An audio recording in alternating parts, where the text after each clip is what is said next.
ಆತ್ಮೀಯರೇ ನಮಸ್ಕಾರ. Balu smiles YouTube ಚಾನಲ್ಗೆ ಆತ್ಮೀಯವಾಗಿ ನಿಮ್ಮನ್ನು ಸ್ವಾಗತಿಸ್ತಾ ಇದ್ವಿ. ನಾವಿಂದು ಬೆಂಗಳೂರಿನ ಕೋಣನಕುಂಟೆನಲ್ಲಿರುವಂಥ ಮುಗುಳ್ನಗೆಗೆ ಬಂದಿದ್ದೀವಿ. ಈ ಮುಗುಳ್ನಗೆಯ ಒಡತಿ ಜ್ಞಾನದ ಒಂದು ರೀತಿ ಸಾಮ್ರಾಜ್ಞಿ. ಹಲವಾರು ಕ್ಷೇತ್ರಗಳಲ್ಲಿ ಸಾಧನೆ ಮಾಡಿದ್ದಾರೆ. ಅವ್ರನ್ನ ಭೇಟಿ ಮಾಡೋಕ್ಕೆ ಬರ್ತಾಯಿದ್ವಿ. ಬನ್ನಿ ಯಾರು ಅಂತ ತೋರಿಸ್ತೀವಿ. ಬನ್ನಿ ಹೋಗೋಣ ಅವ್ರ ಮನೆಗೆ. ಇವರು ಕರ್ನಾಟಕದ ಹೆಗಲಿನಿಂದ ಬಂದವರು ಅಂತ ಹೇಳ್ಬೋದು. ಯಾಕೆಂದರೆ ಇವರು ಹುಟ್ಟಿದ ಊರು ಕರ್ನಾಟಕಕ್ಕೆ ಒಂಥರ ಹೆಗಲ್ ಥರ ಇದೆ. ಆ ಒಂದು ಇದರಲ್ಲಿ ಕರ್ನಾಟಕದ ಹೆಗಲಿಂದ ಬಂದಿರೋಂಥ ಅಭಿನೇತ್ರಿ, ಶಾರದಾ ಪುತ್ರಿ, ಅಪಾರ ಜ್ಞಾನ ಹೊಂದಿದ್ದಾರೆ. ವಿವಿಧ ಕ್ಷೇತ್ರದಲ್ಲಿ ಕೆಲಸ ಮಾಡಿದ್ದಾರೆ. ಜೊತೆಗೆ ಅವ್ರ ಪತಿಯವರಿದ್ದಾರೆ, ಅವರು ನಿಂಗನಗೌಡ ಪಾಟೀಲ್ ಅಂತ. ಅವರು ಸಹಿತ ಇಂಜಿನಿಯರಿಂಗ್ ಕ್ಷೇತ್ರದಲ್ಲಿ ಅಪಾರವಾದ ಸಾಧನೆ ಮಾಡಿದ್ದಾರೆ. ಆದರೆ ಅವ್ರು ತುಂಬ ಶೈ ನೇಚರ್ ಇರೋದ್ರಿಂದ ಅವರ ಅಭಿನೇತ್ರಿ ಪತ್ನಿಯನ್ನು ಮಾತ್ರ ಮಾತಾಡಿಸೋಂಥ ಸುಯೋಗ ಬರ್ತದೆ. ಇದಕ್ಕಿಂತ ಮುಂಚೆ ಈಗ ದಸರಾ ಸೆಲೆಬ್ರೇಟ್ ಮಾಡ್ತಾಯಿದ್ವಿ. ಯಾವುದಾದ್ರು ಒಂದು ಕಾರ್ಯಕ್ರಮಕ್ಕೆ ಅವ್ರನ್ನ ಆಹ್ವಾನ ಮಾಡಬೇಕು ಅಂತ ಹೇಳಿದ್ರೆ ಮೈಸೂರಿನಲ್ಲಿ ಒಂದು ಪದ್ಧತಿ ಇದೆ. ಮೈಸೂರಿನ ಒಂದು ಸಿಹಿಯನ್ನು ಅವ್ರಿಗೆ ಕೊಡೋದ್ರ ಮೂಲಕ ಮೊದಲನೇದಾಗಿ ಅವ್ರಿಗೆ ಸ್ವಾಗತ ಬಯಸ್ತಾ ಇದ್ದೀವಿ. ದಸರಾ ಹಬ್ಬದ ಶುಭಾಶಯಗಳು ನಿಮಗೆ, ನಿಮ್ಮ ಕುಟುಂಬಕ್ಕೆ ಒಳ್ಳೆಯದಾಗಲಿ. ನಿಮಗೂ ಮತ್ತು ಎಲ್ಲ ಪ್ರೇಕ್ಷಕರಿಗೂ ದಸರಾ ಹಬ್ಬದ ಶುಭಾಶಯಗಳು. ಜೊತೆಗೆ ಇವತ್ತಿನ ದಿನನ ಒಂದು ನೆನಪಿನಲ್ಲಿ ಇಟ್ಕೊಳ್ಳೋದಕ್ಕೆ ಒಂದು ಅವಕಾಶ ಆಗುತ್ತೆ. ಹಾಗಾಗಿ ಒಂದು ಚಿಕ್ಕ ಮೆಮೆಂಟೋ ಆ ಒಂದು ಇದನ್ನು ಅವರಿಗೆ ಕೊಡ್ತಾ ಇದ್ದೀವಿ. ಈ ಒಂದು ನೆನಪು ಶಾಶ್ವತವಾಗಿರಲಿ ಅಂತ ಹೇಳಿ, ಇವತ್ತಿನ ಮಾತುಕತೆ ಶಾಶ್ವತವಾಗಿರಲಿ ಅಂತ ಹೇಳಿ ಆಶಿಸ್ತಾ ಇದೊಂದು ಮೆಮೆಂಟೋನ ಕೊಡ್ತಾ ಇದ್ದೀವಿ. ಥ್ಯಾಂಕ್ ಯು ಬಲಣ್ಣ, thank you. Welcome to the channel madam. ಮುಗುಳ್ನಗೆಯ ಮನೆಯೊಡತಿಗೆ, ಮುಗುಳ್ನಗೆಯೊಂದಿಗೆ ಸ್ವಾಗತ ನಿಮಗೆ. ಧನ್ಯವಾದ. ನಾನು ಇದನ್ನು ನೋಡ್ಕೊಂಡು ಬರ್ತಾ ಇದ್ದೆ ಮೈಸೂರಿಂದ ಬರೋಕ್ಕಾರೆ ದಾರಿನಲ್ಲಿ. ಇವ್ರಿಗೇನು ಪ್ರಶ್ನೆ ಕೇಳೋದು, ಯಾಕೆಂದರೆ ಕೈಯಾಡಿಸ್ದಿರೋ ಕ್ಷೇತ್ರನೇ ಇಲ್ಲ. ಹಾಗಿರೋದ್ರಿಂದ ಯಾವ ಕ್ಷೇತ್ರದ ಬಗ್ಗೆ ಕೇಳೋದು ಅನ್ನೋ ಗೊಂದಲದಲ್ಲೇ ನಾನು ಬಂದೆ.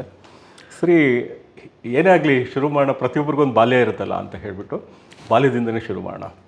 ನಿಮಗೆ ಉತ್ತರ ಭಾಗದ, ಕರ್ನಾಟಕದ ಉತ್ತರ ಭಾಗದ 2 ಊರುಗಳ ಬಗ್ಗೆ ನಿಮಗೆ ಸಂಬಂಧ ಇದೆ. ಒಂದು ಗುಲ್ಬರ್ಗಾದ ಔರಾದೊಂದು, ಇನ್ನೊಂದು ನಿಂಬಾಳ, ಬಿಜಾಪುರ ಜಿಲ್ಲೆ ಇದರಲ್ಲಿ. ಸೊ 2, ಒಂದು ತಾಯಿ ಮನೆ, ಇನ್ನೊಂದು ಪತಿಯ ಮನೆ ಅಂತ ಅಂದ್ಕೊಂಡಿದ್ದೀನಿ. ಅಲ್ಲ, ಎಸ್, ಅದಿಲ್ಲ, 2 ಅಂದರೆ ಔರಾದಲ್ಲ, ಅದು ಯಾದಗಿರಿ ಅಂತ ಹೇಳಿ, ಅದು ಈಗ ಜಿಲ್ಲೆ ಆಗಿದೆ. ಅಲ್ಲಿ ನಾನು ಹುಟ್ಟಿದ್ದು.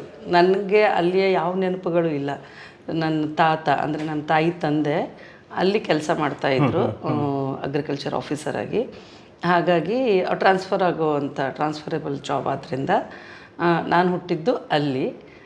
ಹೀಗಾಗಿ ಎಲ್ಲರೂ ಹೇಳ್ತಾರೆ ಅಲ್ಲಿ ಹಾಗೆ ಹೀಗೆ ಅಂತ. ನನಗೇನು ನೆನಪಿಲ್ಲ.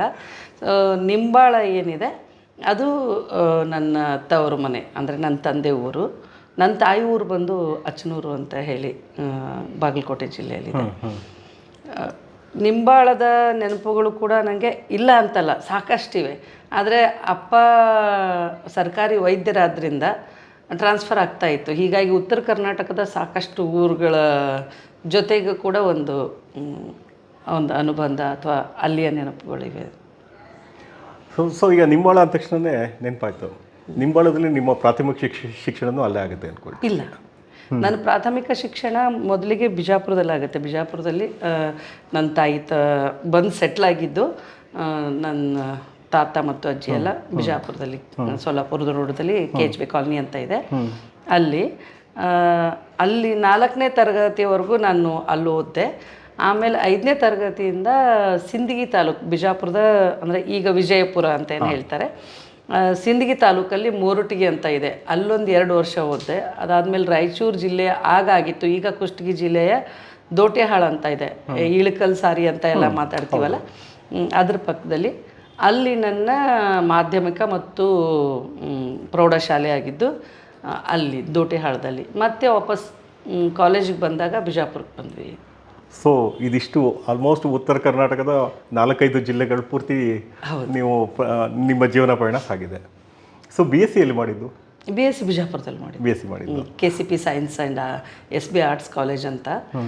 ಈಗೇನು BLD ಅಸೋಸಿಯೇಷನ್ ಎಲ್ಲ ಆಗಿದೆಯಲ್ಲ, ಮೆಡಿಕಲ್ ಕಾಲೇಜ್ ಇಂಜಿನಿಯರಿಂಗ್, ಅದರದ್ದೇ ಇದು. ಮೊದಲಿದ್ದೇ ಇವೆಲ್ಲ ಕಾಮರ್ಸು ಇದು ಅಂತೆಲ್ಲ. ಈಗ ಮೆಡಿಕಲ್ಲು ಮತ್ತು ಇಂಜಿನಿಯರಿಂಗ್ ಎಲ್ಲ ಆ್ಯಡ್ ಆಗಿದೆ. ಈಗ ನಮ್ಮ ಬಾಲ್ಯ ಅಂತ ತಗೊಳ್ತೀವಿ. ಒಂದೊಂದು ಪ್ರದೇಶದಲ್ಲಿ ಬಾಲ್ಯದ ನೆನಪುಗಳು ಬಹಳಷ್ಟು ಇರುತ್ತೆ. ಹೌದು. ಒಂದೊಂದು ಪ್ರದೇಶದಲ್ಲೂ ಅಲ್ಲಿನ ಸಂಸ್ಕೃತಿಗೆ ತಕ್ಕಂತೆ ಅಲ್ಲಿ ನಾವು ಆಡಿದಂಥ ಆಟಗಳಾಗಲಿ, ಹಲವಾರು ಆಚರಿಸಿದಂಥ ಆಚರಣೆಗಳಾಗಲಿ ಅಥವಾ ಆಚರಿಸಿದಂಥ ಹಬ್ಬಗಳಾಗಲಿ ಆ ಪ್ರಾಂತ್ಯಕ್ಕೆ ಸಂಬಂಧಪಟ್ಟಂಗೆ ತುಂಬ ಖುಷಿಯಾಗುತ್ತೆ. ಬಹುಶಃ ನೀವು ನಿಂಬಾಳ ಅಂದ ತಕ್ಷಣ ಅದು ಸುತ್ತ ಮಹಾರಾಷ್ಟ್ರದ ಸುತ್ತ ಬೆಸೆದುಕೊಂಡಿತ್ತು. ಅದು ಒಂದು ಭಾಗದಲ್ಲಿ ಕರ್ನಾಟಕ, 3 ಭಾಗದಲ್ಲಿ ಮಹಾರಾಷ್ಟ್ರ ಬರುತ್ತೆ. ಮಹಾರಾಷ್ಟ್ರ ಅಂದ ತಕ್ಷಣ ನಿಮಗೆ ಲಾವಣಿ ಬರುತ್ತಿತ್ತು, ಹಲವಾರು ಗ್ರಾಮೀಣ ಕ್ರೀಡೆಗಳು ಬರ್ತಾಯಿತ್ತು, ಜೊತೆಗೆ ಗ್ರಾಮೀಣ ನೆನಪುಗಳು ಬರ್ತಾಯಿತ್ತು, ಹಲವಾರು ಹಬ್ಬಗಳು ಅಥವಾ ಐತಿಹಾಸಿಕವಾದಂಥ ಮಠಗಳು. ನಿಂಬಾಳದಲ್ಲಿ ಒಂದು ಮಠನೂ ಸಹಿತ ಇದೆ, ಐತಿಹಾಸಿಕ ಮಠ ಇದೆ. ಇದೆಲ್ಲ ವಿಷಯಗಳ ಬಗ್ಗೆ ಬೆಳಕು ಚೆಲ್ಲೋದಾದರೆ ನಿಮ್ಮ ಕಡೆಯಿಂದ? ಖಂಡಿತ. ಎಲ್ಲಿಂದ ಹೇಳಬೇಕು ಗೊತ್ತಾಗ್ತಿಲ್ಲ, ಬಟ್ ನನ್ನ ಮನೆಯಿಂದನೇ ಶುರು ಮಾಡ್ತೀನಿ. ಅಂದರೆ ನಿಂಬಾಳದಲ್ಲಿ ಊರಲ್ಲಿ ಮತ್ತು ಈಗ ಎಸ್ಟೇಟ್ ಅಂತ ಎಲ್ಲ ಏನು ಹೇಳ್ತಾರೆ ಅದನ್ನು ನಾವು ತೋಟದ ಮನೆ ಅಂತ ಇದ್ವಿ ಸಿಂಪಲ್ಲಾಗಿ. ತೋಟದಲ್ಲಿ 2 ಕಡೆ ಮನೆಗಳಿತ್ತು. ಮೊದಲೆಲ್ಲ ಊರಲ್ಲಿದ್ದವರು ನಂತರ ಎಲ್ಲರೂ ತೋಟಕ್ಕೆ ಶಿಫ್ಟ್ ಆದರು. ಊರಲ್ಲಿರೋ ಮನೇನ ಪರಿಚಿತರಿಗೋ ಇಲ್ಲ ಸಂಬಂಧಿಕರಿಗೋ ಇರೋದಕ್ಕೆ ಕೊಡೋದು. ಹಾಗೆ ಸೊ ತೋಟದಲ್ಲಿರುವಂಥ ಅನುಭವಗಳು ತುಂಬಾ ಏನು ಹೇಳ್ತಾರೆ ಗೋಲ್ಡನ್ ಡೇಸ್ ಅಂತ. ಎಲ್ಲರ ಬಾಲ್ಯನೂ ಗೋಲ್ಡನ್ ಡೇಸ್ ಅಂತ. ಯಾವುದ್ರ ತೋಟ? ಎಲ್ಲವೂ ಇತ್ತು ಅಲ್ಲಿ ಬಾಳೆ ಇತ್ತು, ನಿಂಬೆ ಇತ್ತು, ಆಮೇಲೆ ಏನು ಮಾವು, ಒಂದು 40 ಮಾವಿನ ಗಿಡ ಇತ್ತು, ಕಬ್ಬಿದೆ, ಆಮೇಲೆ ಮಾಮೂಲು ಬೆಳೆಯುವಂಥ ಜೋಳ, ಗೋಧಿ ಅದನ್ನೆಲ್ಲ ಬೆಳೀತಾಯಿದ್ರು. ಹೀಗಾಗಿ ಸಮೃದ್ಧ. ಆಮೇಲೆ ಎಲ್ಲಿ ನೋಡಿದ್ರೂ ಹಸಿರು. ಅದದ್ದು ಎಕ್ಸ್ಪ್ಲೇನ್ ಅಂದರೆ ಬಿಯಾಂಡ್ ಎಕ್ಸ್ಪ್ಲೇನ್ ಅಂತ ಇದು ಅಂತ ಹೇಳ್ತೀವಲ್ಲ, ನಾವು ವಿವರಿಸೋಕ್ಕೂ ಆಗದಿರುವಂಥ ಅನುಭವಗಳದೆಲ್ಲ. ಆಮೇಲೆ ಸುಮಾರು ಒಂದು 20-22 ಹಸುಗಳಿತ್ತು ನಾನು ಚಿಕ್ಕವಳಿದ್ದಾಗ. ಈಗ ಇಲ್ಲ, ಕಡಿಮೆ ಆಗಿದೆ. ಒಂದು 4-5 ಎಮ್ಮೆಗಳಿತ್ತು. ಆಮೇಲೆ ಒಂದು 6 ಎತ್ತಿರುವಂಥ ಇದು. ಆಮೇಲೆ ಬೆಲ್ಲ ಮನೆಯಲ್ಲೇ ನಾವು ಅದನ್ನು ಆಲೆಮನೆ ಅಂತ, ಆಲಿಮನಿ ಅಂತೀವಿ ನಾವು. ಸೊ ಆಲಿಮನಿ ನಮ್ಮದೇ ಇತ್ತು. ಅದರಿಂದ ಮನೆಯಲ್ಲೇ ಬೆಲ್ಲ ತಯಾರಿಸೋದು ಪ್ರತಿಯೊಂದು ಅದೆಷ್ಟು ಚೆನ್ನಾಗಿತ್ತು ಅಂತಂದರೆ, ಅದರೊಟ್ಟಿಗೆ ನೀವು ಹೇಳಿದ ಹಾಗೆ ಮಹಾರಾಷ್ಟ್ರ ಮತ್ತು ಕರ್ನಾಟಕದ ಸಂಸ್ಕೃತಿ ಒಂಥರ ಮಿಂಗಲಾಗಿ ಒಂದು ಹೊಸದೇ ಫ್ಲೇವರು ಇರುವಂಥ ವಾತಾವರಣ ಅದು. ಆಟ ಆಡೋದು ಅಂತ ಹೇಳಿದ್ರೆ ಎಲ್ಲ ರೀತಿಯ ಆಟಗಳಿರ್ತಾಯಿತ್ತು. ಈಗ ಹೆಚ್ಚಾಗಿ ನಾವು ಆಡಿದ್ದು ಕುಂಟಾಬಿಲ್ಲೆ, ಕಣ್ಣು ಮುಚ್ಚಾಲೆ. ಅದ್ರ ಹೊರತಾಗಿ ಅಳುಗುಳಿ ಮನೆ ಅಂತ ಏನು ಹೇಳ್ತೀರಿ ನಾವು, ಅದನ್ನು ನೆಲದಲ್ಲಿ ಎಲ್ಲ ಅಷ್ಟೇ ಗುಳಿ ಮಾಡಿಬಿಟ್ಟು ಅದರಲ್ಲಿ ಹುಣಸಿ ಪಕ್ಕ ಅಂತೀವಿ, ಹುಣಸೆ ಬೀಜ, ಅದನ್ನೆಲ್ಲ ಹಾಕ್ಬಿಟ್ಟು ಆಡ್ತಾಯಿದ್ವಿ. ತುಂಬ ಚಂದ. ಆಮೇಲೆ ನಿಮ್ಗೆ ಅದನ್ನು ನನಗೆ ಆ್ಯಕ್ಚುಲಿ ಕ್ರೋಢೀಕರಿಸೋಕ್ಕೆ ಬರ್ತಾ ಇಲ್ಲ. ಅನುಭವಗಳನ್ನೇ ಹೇಳಬೇಕಾದ್ರೆ ಕಲ್ಚರ್ ವಿಷಯವಾಗಿ ಈಗೆಲ್ಲವೂ ನಾವು ಆಧುನಿಕ ಯುಗದಲ್ಲಿ ನಮಗೆ ಒಂದಿಷ್ಟು ಅನಗತ್ಯವಾದಂಥ ಸಂಪ್ರದಾಯಗಳನ್ನು ಅಥವಾ ಮೂಢನಂಬಿಕೆ, ನನ್ನ ಮೂಢನಂಬಿಕೆ ಈಗಾಗಿದೆ. ಬಟ್ ಆಗೆಲ್ಲ ನಾನು ಅದನ್ನು ಮೂಢನಂಬಿಕೆ ಅನ್ನೋದಕ್ಕೆ ಸ್ವಲ್ಪ ಹಿಂಜರಿತೀನಿ. ಅದು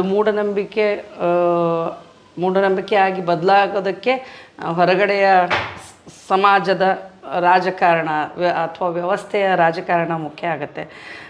ಏನಾಗ್ತಾಯಿತ್ತು, ಒಂದು ಇನ್ಸಿಡೆಂಟ್ ಹೇಳಬೇಕು ಅಂತಂದರೆ, ಈ ಆಲಿಮನೆ ಇತ್ತು ಅಂತ ಹೇಳಿದ್ನಲ್ಲ, ಆಗ ಈ ಹೆಣ್ಮಕ್ಳ ಮುಟ್ಟಿನ ವಿಚಾರ ಮನೆಯಲ್ಲಿ ಆಗ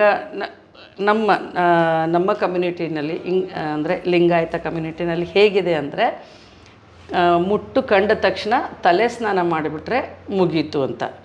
ದಿನಾಲೂ ಸ್ನಾನ ಆಗುತ್ತೆ. ಹಾಗಾಗಿ ಆಮೇಲೆ ರೈತಾಪಿ ಕುಟುಂಬ ಆದ್ದರಿಂದ ಒಂದು ಕಡೆ ಹೆಣ್ಮಕ್ಳು ಕೂತ್ರೆ ಮನೆ ನಡೆಯೋದಿಲ್ಲ ಅನ್ನುವಂಥ ಒಂದು ವ್ಯವಸ್ಥೆ. ಆಮೇಲೆ ಗಂಡಸರು ಅಡುಗೆ ಮನೆಗೆ ಬರ್ದಿರುವಂಥ ಕಾಲ ಅದು. ಬರೀ ನೀರು ಕೊಡು, ನಿಂತಲ್ಲೇ ನೀರು ಕೊಡು, ತಟ್ಟೆ ಕೊಡು ಅನ್ನುವಂಥ ವ್ಯವಸ್ಥೆ ಇರುವಂಥದ್ದು. ಹಾಗಾಗಿ ಅಷ್ಟೊಂದು ತಲೆ ಮೇಲೆ ಸ್ನಾನ ಮಾಡಿಬಿಟ್ರೆ ಮುಗೀತು, ತಲೆ ಸ್ನಾನ ಆದರೆ ಮುಗೀತು, ಮತ್ತು 5ನೇ ದಿನ ತಲೆ ಸ್ನಾನ ಆದರೆ 4ನೇ ದಿನ 5ನೇ ದಿನ ಆದರೆ ಮುಗೀತು ಅನ್ನೋದು ಆ ಥರದ್ದು. ಆದರೆ ಹಬ್ಬ ಹರಿದಿನ ಬಂದರೆ, ಆಮೇಲೆ ವಿಶೇಷವಾಗಿ ಬೆಲ್ಲ ಮಾಡೋ ಗಾಣದ ದಿನಗಳು ಬಂದರೆ ಮಾತ್ರ ಇಷ್ಟು ಕಟ್ಟುನಿಟ್ಟಾದ ಆಚರಣೆಗಳ ಮನೇಲಿ ಇರ್ತಿತ್ತು ಅಂತಂದರೆ, ಒಂದ್ಸಲಿ ಹೋದಾಗ ನನಗೆ ಆ ಥರ ಪೀರಿಯಡ್ಸ್ ಬಂದಾಗ ನಮ್ಮ ಅಜ್ಜಿ ನೀಟಾಗಿ ಮನೆ ಒಳಗೂ ಎಲ್ಲ ಒಂದು ಹುಣಸೆ ಮರದ ಕೆಳಗಡೆ ತಟ್ಟು ಹಾಕ್ಸ್ಬಿಟ್ಟು ಕೂರಿಸಿದ್ರು.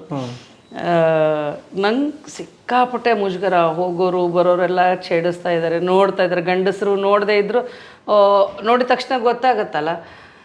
ಅಂಥ ಮುಜುಗರದ ಪ್ರಸಂಗಗಳನ್ನು ನಾನು ಯಾಕೆ ಪರ್ಟಿಕ್ಯುಲರಾಗಿ ಇದನ್ನೇ ಹೇಳ್ತಿದ್ದೀನಿ ಮತ್ತೊಂದಂತೆಲ್ಲ ಹೇಳಿದ್ರೆ ಹೇಗೆ ಒಂದು ಹೆಣ್ಣು ವ್ಯವಸ್ಥೆಯ ವಿಪರೀತಕ್ಕೆ ಒಳಗಾಗಿ ಮುಜುಗರ ಅನುಭವಿಸುವಂಥ ಪ್ರಸಂಗಗಳು ಬರುತ್ತೆ ಅಂತ. ಮಕ್ಕಳನ್ನೆಲ್ಲ ಬಟ್ಟೆ ಬಿಚ್ಚಿ ನಮಗೆ ನಮ್ಮ ಹತ್ರ ಕೊಡೋರು, ಅದು ಓಕೆ. ಬಟ್ಟೆ ಇರೋ ಮಕ್ಕಳಾದರೆ ಆ ಬಟ್ಟೆನೆಲ್ಲ ನಾವು ನೀರಿಗೆ ಹಾಕಬೇಕು, ಆಮೇಲೆ ಅವ್ರ ಮಕ್ಳಿಗೂ ಸ್ನಾನ ಮಾಡಿಸ್ತಾರೆ, ಆ ಥರದ್ದು. ಆದರೆ ಆ ನೋಟಗಳನ್ನು ಎದುರಿಸೋದಿದೆಯಲ್ಲ, ಎಲ್ಲರೂ ಸಭ್ಯವಾಗೇ ನೋಡ್ತಾರೆ ಅಥವಾ ಇದರಿಂದನೇ ಅಂತ ಹೇಳಿ ಇಲ್ಲ, ಮನೆ ಒಳಗಡೆ ಬರೋ ಹಾಗಿಲ್ಲ. ಇದರಲ್ಲಿ ಏನೋ ಆಚೆ ಕೂತ್ರೆ ಜನರ ನೋಟ ಎದುರಿಸ್ಬೇಕು. ಸೊ ಫಸ್ಟ್ ಡೇ ನಂಗೆ ಗೊತ್ತಾಗಲಿಲ್ಲ. ಮಾರನೇ ದಿನ ನನ್ನ ಚಿಕ್ಕಮ್ಮ, ನನ್ನ ಸಣ್ಣವ ಹೇಳಿದ್ಲು, ನೀನು ಏನು ಮಾಡಿಬಿಡು, ಜನ ಬಂದಮೇಲೆ ತೋಟದೊಳಗಡೆ ಹೋಗ್ಬಿಡು ನೀನು ಅಂತ. ಹಾಗಾಗಿ ಆ ಮುಜುಗರದಿಂದ ಮಾರನೇ ದಿನ ತಪ್ಪಿಸ್ಕೊಂಡೆ ನಾನು. ಅಂದರೆ ಆ ಪ್ರಾಕ್ಟೀಸ್ ಇವತ್ತಿಗೂ ಇದೆ. ಇಲ್ಲ, ಇದೆ, ಖಂಡಿತ ಇವಾಗಲೂ ಇದೆ. ಇದರಿಂದ ಏನಾಯಿತು ಅಂದರೆ, ಆ ಟೈಮಲ್ಲಿ ಏನಾದರೂ ಪೀರಿಯಡ್ಸ್ ಇದ್ದರೆ ನಾನು ಊರಿಗೆ ಹೋಗ್ತಾ ಇರಲಿಲ್ಲ. ಹೋಗ್ತಾ ಇದ್ದದ್ದೇ ನಿಂಬಳಕ್ಕೆ ನಾವು ರಜೆ ದಿನಗಳಲ್ಲಿ. ಆ್ಯಂಡ್ ಆ ಹಸುಗಳಿತ್ತಲ್ಲ, ಆ ಹಸುಗಳು ಎಲ್ಲ ಮೊಮ್ಮಕ್ಕಳು, ನಮ್ಮ ಅಜ್ಜಿಗೆ ಒಂದು 26 ಜನ ಮೊಮ್ಮಕ್ಕಳು ನಾವು. ಹಾಗಾಗಿ ಎಲ್ಲರೂ ನಂದಿದು ಹೆಸರು, ನನ್ನ ಹಸುವಿನ ಹೆಸರು ಲಕ್ಷ್ಮಿ ಅಂತಿತ್ತು, ಮತ್ತು ಅದು ಕುಂಟ ಒಂದು ಕಾಲು ಕುಂಟಿತ್ತು. ಹಾಗಾಗಿ ಎಲ್ಲರೂ ಬಿಟ್ಟಿದ್ದು ನನ್ನ ಪಾಲಿಗೆ ಅಂತ. ಬಟ್ ನಂಗೆ ಅದ್ರ ಮೇಲೆ ತುಂಬ ಪ್ರೀತಿ ಇತ್ತು. ತುಂಬ ಚೆನ್ನಾಗಿ ಅಲ್ಲಿ ಆ ವಾತಾವರಣ, ಅವರ ಸರಳತೆ. ಆಮೇಲೆ ನೀವು ಲಾವಣಿ ಅಂತ ಹೇಳಿದ್ರಿ, ಅಲ್ಲಿ ಒಂದು ತುಂಬ ಚಂದದ ಇದು ಇದೆ. ಈ ಕೂಲಿ ಕೆಲಸ ಮಾಡೋದಕ್ಕೆ ಬರ್ತಾರಲ್ಲ, ಸದೆ ತೆಗಿಯೋದಕ್ಕೆಲ್ಲ, ಆ ಹೆಣ್ಮಕ್ಳು ಸ್ಪಾಂಟೇನಿಯಸ್ ಆಗಿ ಈಗ ಅವಳ ಮೇಲೆ ಇವಳು ಹಾಡು ಕಟ್ಟೋದು, ಅದಕ್ಕೆ ಅವಳು ಅದನ್ನು ಇನ್ನೊಂದು ಉತ್ತರ ರೂಪದಲ್ಲಿ ಕೊಡೋದು ತುಂಬ ಸ್ಪಾಂಟೇನಿಯಸ್ ಆಗಿ ನಡೀತಾ ಇತ್ತು. ನನ್ನ ದೊಡ್ಡ ಚಿಕ್ಕಪ್ಪನ ಹೆಂಡತಿ, ನನ್ನ ಚಿಕ್ಕಮ್ಮ ತೀರಿ ಹೋದಾಗ ಪೂರ್ತಿಯಾಗಿ ಆಕೆ ತುಂಬ ಬೇಕಾದವರಾಗಿದ್ದರು, ಎಲ್ಲರೂ ತುಂಬ ಹಚ್ಕೊಳ್ತಾಯಿದ್ರು. ಅವ್ರ ಮೇಲೆ ಇಡಿಯಾಗಿ ಇಷ್ಟು ದೊಡ್ಡ ಹಾಡನ್ನು ಕಟ್ಟಿ ಹಾಡಿದ್ದಿದೆಯಲ್ಲ, ಅದು ಯಾವತ್ತಿಗೂ ಮರೆಯಲಾದಂಥ ಅನುಭವ. ನನಗೆ ಸಾಧ್ಯನೇ ಇಲ್ಲ ಅದನ್ನು ಮರೆಯೋದಕ್ಕೆ. ಆಮೇಲೆ ಆ ಭಾಷೆ ಇದೆಯಲ್ಲ, ನಾವೀಗ ಕವಿಗಳು ಅಂತ ಹೇಳಿ ನಾವು ಅದನ್ನು ಬರೆದು ಮಾಡಿ ಅದಕ್ಕೆ ಪ್ರಶಸ್ತಿಗಳು ಮತ್ತೊಂದು, ಅದು ಯಾವುದ್ರ ಹಂಗಿಲ್ದೇನೆ ಅವ್ರು ಎಷ್ಟು ಸಹಜವಾಗಿ ತಮ್ಮ ಎದುರಿಗೆ ಕಾಣೋ, ಅದು ಸೂರ್ಯ ಇರ್ಬೋದು, ಚಂದ್ರ ಇರ್ಬೋದು, ಕಲ್ಲಿರ್ಬೋದು, ಹಸಿರಿರ್ಬೋದು, ಅಥವಾ ಮನುಷ್ಯರಿರ್ಬೋದು, ಕಾಗೆ ಗುಬ್ಬಿಗಳಿರ್ಬೋದು, ಪ್ರತಿಯೊಂದನ್ನು ರೂಪಕವಾಗಿ ತಗೊಂಡು ಅದನ್ನು ಎಷ್ಟು ಚೆನ್ನಾಗಿ ಕಟ್ಟೋ ಟ್ಯಾಲೆಂಟ್ ಇರುತ್ತೆ ಅಂತಂದರೆ ಕೆಲವು ಸಲ ಅನ್ನಿಸ್ಬಿಡುತ್ತೆ, ಅರೆ ಅವರಿಲ್ಲ ಅಷ್ಟೊಂದು ಸಹಜವಾಗಿರುವಾಗ ನಾವೇನೋ ಬರೀತೀವಲ್ಲ, ಬರೆಯೋದ್ರ ಮೂಲಕ ಹಾಗಿದೆ ಹೀಗಿದೆ ಹೀಗಿಲ್ಲ ಹಾಗಿಲ್ಲ ಅಂತ ಚರ್ಚೆ ಮಾಡ್ತೀವಲ್ಲ, ಎಷ್ಟೊಂದು ಕೃತಕ ಅಲ್ವಾ ಅನಿಸೋದಿದೆ. ಬಟ್ ಇದು ಒಂದು ಅದೇ ಮಟ್ಟದಲ್ಲಿನ ಅವ್ರಿಗೆ ಬರೆಯೋಕ್ಕೆ ಸಾಧ್ಯ ಇಲ್ಲ, ಹಾಡ್ಕೊಂಡು ಹೇಳ್ತಾರೆ, ಅದು ಇನ್ನೊಂದು ಟ್ಯಾಲೆಂಟು. ಅದು ನೀವೇನು ಬರಿತೀವಿ, ಈಗೆಲ್ಲ ನಾವು ಗೇಯ ಪದ್ಯಗಳು ಅಂತ ಏನು ಹೇಳ್ತೀವಿ. ಸೊ ಅವರು ಸಹಜವಾಗಿಯೇ ಇದು ಗೇಯ ಅಥವಾ ಇದು ಇಂಥದ್ದು ಛಂದ ಪ್ರಾಸ ಮತ್ತೊಂದು ಯಾವ ಹಂಗಿಲ್ದೇ ಅವರು ಅಷ್ಟು ಸಹಜವಾಗಿ ಕಟ್ತಾ ಇದ್ರಲ್ಲ, ಅದನ್ನು ಕೆಲವು ಸಲ ನಾವು ಸರ್ಕಸ್ ಮಾಡ್ತೀವಿ. ಬಟ್ ಇದು ಕೂಡ ಒಂದು ಇದನ್ನೇ, ಅಂದರೆ ಅಕ್ಷರ ನಮ್ಗೆ ಗೊತ್ತಾದ್ರಿಂದ ಅಕ್ಷರದ ಮೂಲಕ ನಾವು ಅದನ್ನು ಇದಕ್ಕೂ ಅದಕ್ಕೂ ವ್ಯತ್ಯಾಸ ಮಾಡಿಬಿಟ್ಟು ಇವತ್ತಿಗೂ ಜನಪದ ಕಲಾವಿದರು ಅಂದರೆ ಎಜುಕೇಟೆಡ್ ಅಂತ ಏನು ಹೇಳ್ತೀವಿ, ಅಕ್ಷರಸ್ಥರ ಎದುರುಗಡೆ ಒಂದು ಮೆಟ್ಲು ಕೆಳಗೆ ನಿಲ್ಲಿಸ್ತಾರೇನೋ ಅನ್ನೋವಂಥ ಒಂದು ನನಗಿದು ಇದೆ. ಬಟ್ ಜನಪದ ಬಗ್ಗೆ ತುಂಬ ಪ್ರೀತಿ ಇದೆ. ಸೊ ನೀವು ಗ್ರಾಮೀಣ ಹಿನ್ನೆಲೆಯಲ್ಲಿ ಈಗ ಹೇಳ್ತಾ ಇದ್ರಿ, ಎಮ್ಮೆಗಳಿತ್ತು, ಹಸು ಇತ್ತು, ಜೊತೆಗೆ ಆಲೆ ಮನೆ ಎಲ್ಲ ಇತ್ತು ಅಂತ ಹೇಳಿ, ಯಾವತ್ತಾದರೂ ಎಮ್ಮೆ ಹಾಲು ಕರೆದಿದ್ದೀರಾ? ಇಲ್ಲ, ಒಂದ್ಸಲ ಹಸು ಹಾಲು ಕರೆಯೋಕೆ ಹೋದೆ, ಅದು ಬಾಲ್ದಿಂದ ರಪ್ಪಂತ ಹಿಂಗೆ ಹೊಡಿತು. ನಂಗೆ ಬೇಡ ಬೇಡ ಬೇಡ ಅಂತ ಬಂದೆ. ನನ್ನ ಚಿಕ್ಕಮ್ಮ ಕೂರಿಸಿದ್ರು, ಏನಾಗಲ್ಲ ಕೂಡು, ನಾನು ಹಿಡ್ಕೊಳ್ತೀನಿ ಅಂತ. ಬಟ್ ಆ ಪ್ರೆಷರ್ ಇದೆಯಲ್ಲ, ಈ ಬೆರಳಿಂದ ಅದನ್ನ ಹಿಂಗೆ ಮುಕ್ಕಿ ಹಿಂಗೆ ಇದು ಮಾಡೋದು, ನನ್ನ ಪ್ರೆಷರ್ ಸಾಲಿಲ್ಲ. ನಂಗೆ ಭಯ, ಅದಕ್ಕೆಲ್ಲ ಉಗುರ್ತಾಗ್ಬಿಡುತ್ತೋ ಅಂತ ಅನ್ನೋ ಭಯ. ಹಿಂಗೆ ಮಾಡಿದೆ, ನಂಗೆ ಆಗಲ್ಲ ಅಂದೆ. ಬಟ್ ಮುಂದೆ ಒಂದು ಸಲ ಒಂದು ಶಾರ್ಟ್ ಫಿಲ್ಮಲ್ಲಿ ಕಿರುಚಿತ್ರದಲ್ಲಿ ನಾನು ಹಾಲು ಕರೆಯುವಂಥ ಸನ್ನಿವೇಶ ಬಂತು. ಅದನ್ನು ಚೀಟ್ ಮಾಡಿದ್ರು, ಬಟ್ ಅದು ಎಷ್ಟು ಸಹಜವಾಗಿ ಬಂದಿದೆ ಅಂದರೆ ನಿಜವಾಗ್ಲೂ ಹಾಲು ಕರಿತಿದ್ದೀನಿ ನಾನೇ ಅಂತ, ನಾನೇ ಅಂದರೆ ಬೇರೆಯವರಲ್ಲ, ನಾನೇ ಡೌಟ್ ಆಗಿ ನಿಜವಾಗ್ಲೂ ಹಾಲು ಕರೆದ ನಾನು ಅಂತ ಅನ್ನೋಷ್ಟು ಸಹಜವಾಗಿ ಬಂದಿದೆ. ಬಟ್ ನಾವು ಗ್ರಾಮೀಣ ಬದುಕದಲ್ಲಿ ಈ ಥರದ್ದೆಲ್ಲ ಬದುಕ್ತೀವಲ್ಲ, ಬದುಕಿದಾಗ ಒಂದು ಅಡ್ವಾಂಟೇಜ್ ಇರುತ್ತೆ. ಡೈರೆಕ್ಟ್ ಕೆಚ್ಚಲಿಂದ ಹಾಲನ್ನ ಕರೆದು ಲೋಟಕ್ಕೆ ಹಾಕೊಂಡು ಕುಡಿಯೋದು. ನನ್ನ ಚಿಕ್ಕಪ್ಪ ಕುಡಿತಾ ಇದ್ರು. ಹಿತ್ತಾಳೆದು ಬಾಳಿಕಾಯಿ ತಂಬಿಗೆ ಅಂತಿದ್ವಿ ನಾವು ಅದಕ್ಕೆ. ಅದು ನೀವು ಇಲ್ಲೂ ಹಾಗೆ ಅಂತಾರ. ಸೊ ಅದು ಹಿಂಡಿದ ತಕ್ಷಣ ನನ್ನ ಚಿಕ್ಕಪ್ಪ ಪಕ್ಕಕ್ಕೆ ನಿಂತಿರೋರು, ಅದು ತುಂಬ್ತಾ ಕೊಡು ಇಲ್ಲಿ ನೀರಾಗೆ ಲೋಟನೂ ಹಾಕೊಳ್ಳೋದಲ್ಲ, ಅದರಿಂದನೇ ಕುಡಿಯೋದು. ಆಮೇಲೆ ಮನೆಯಲ್ಲಿ ಕೋಳಿಗಳಿದ್ವು ಬಾಲಣ್ಣ, ಆಮೇಲೆ ಈ ಮೇಕೆಗಳಿದ್ವು, ಅದೆಲ್ಲನೂ ಇತ್ತು. ಅಂದರೆ ಇಂಥದ್ದಿಲ್ಲ ಅಂತಲ್ಲ, ತೋಳದಂಥ ನಾಯಿಗಳಿದ್ವು ಮನೆಯಲ್ಲಿ, ಇದಷ್ಟು ಇತ್ತು. ನೀವು ಹಾಲು ಕರೆದ್ರಿ, ಆದರೆ ನಾನು ಬೆರಡಿ ಅಂತ ನೀವೇನು ಹೇಳ್ತೀವಿ, ನಾವು ಅದನ್ನು ಕುಳ್ಳಂತೀವಿ, ಅದನ್ನು ನಾನು ತಟ್ಟಿದ್ದೀನಿ ನಾನು. ಸೊ ಅದು ತಟ್ಟೋಕ್ಕೆ ಹೋಗಿ ಅವ್ರ ಥರ ಅದು ತೀರಾ ದಪ್ಪ ಅದು ಅಂದರೆ ಪ್ರತಿಯೊಂದರಲ್ಲೂ ಹೇಗೆ ಒಂದು ಶಿಸ್ತಿರುತ್ತೆ ಅಲ್ಲಿ ಅಂತಂದರೆ, ಅದು ಹೆಂಗೆಂಗೋ ತಟ್ಟಿದ್ರೆ ಅದೇನದು ಮುದುಗುಳ್ಳು ಅಂತ, ಅದಕ್ಕೆ ಕರೆಕ್ಟಾಗಿ ಒಣಗಬೇಕು. ಅದು ಇಷ್ಟೇ ಇದರಲ್ಲಿ ಅಂದರೆ ಎಲ್ಲದಕ್ಕೂ ಒಂದು ಅಳತೆ ಇದೆ, ಎಲ್ಲದಕ್ಕೂ ಒಂದು ಪ್ರಮಾಣ ಇದೆ. ಬಟ್ ಅದನ್ನು ತಟ್ಟಿದ್ದೀನಿ ನಾನು. ಸಾಮಾನ್ಯ ಪ್ರತಿ ಬೆರಳಿನ 4 ಬೆರಳು ಹಚ್ಚಂತೂ ಕರೆಕ್ಟಾಗಿ ಹಿಂಗಂದು ಹಿಂಗನ್ನೋರು. ಇಲ್ಲ ಅಂದರೆ ರೌದಿ ಅಂತೀವಿ, ಸಿಪ್ಪೆ ಎಲ್ಲ ಇರುತ್ತಲ್ಲ ರೌದಿ.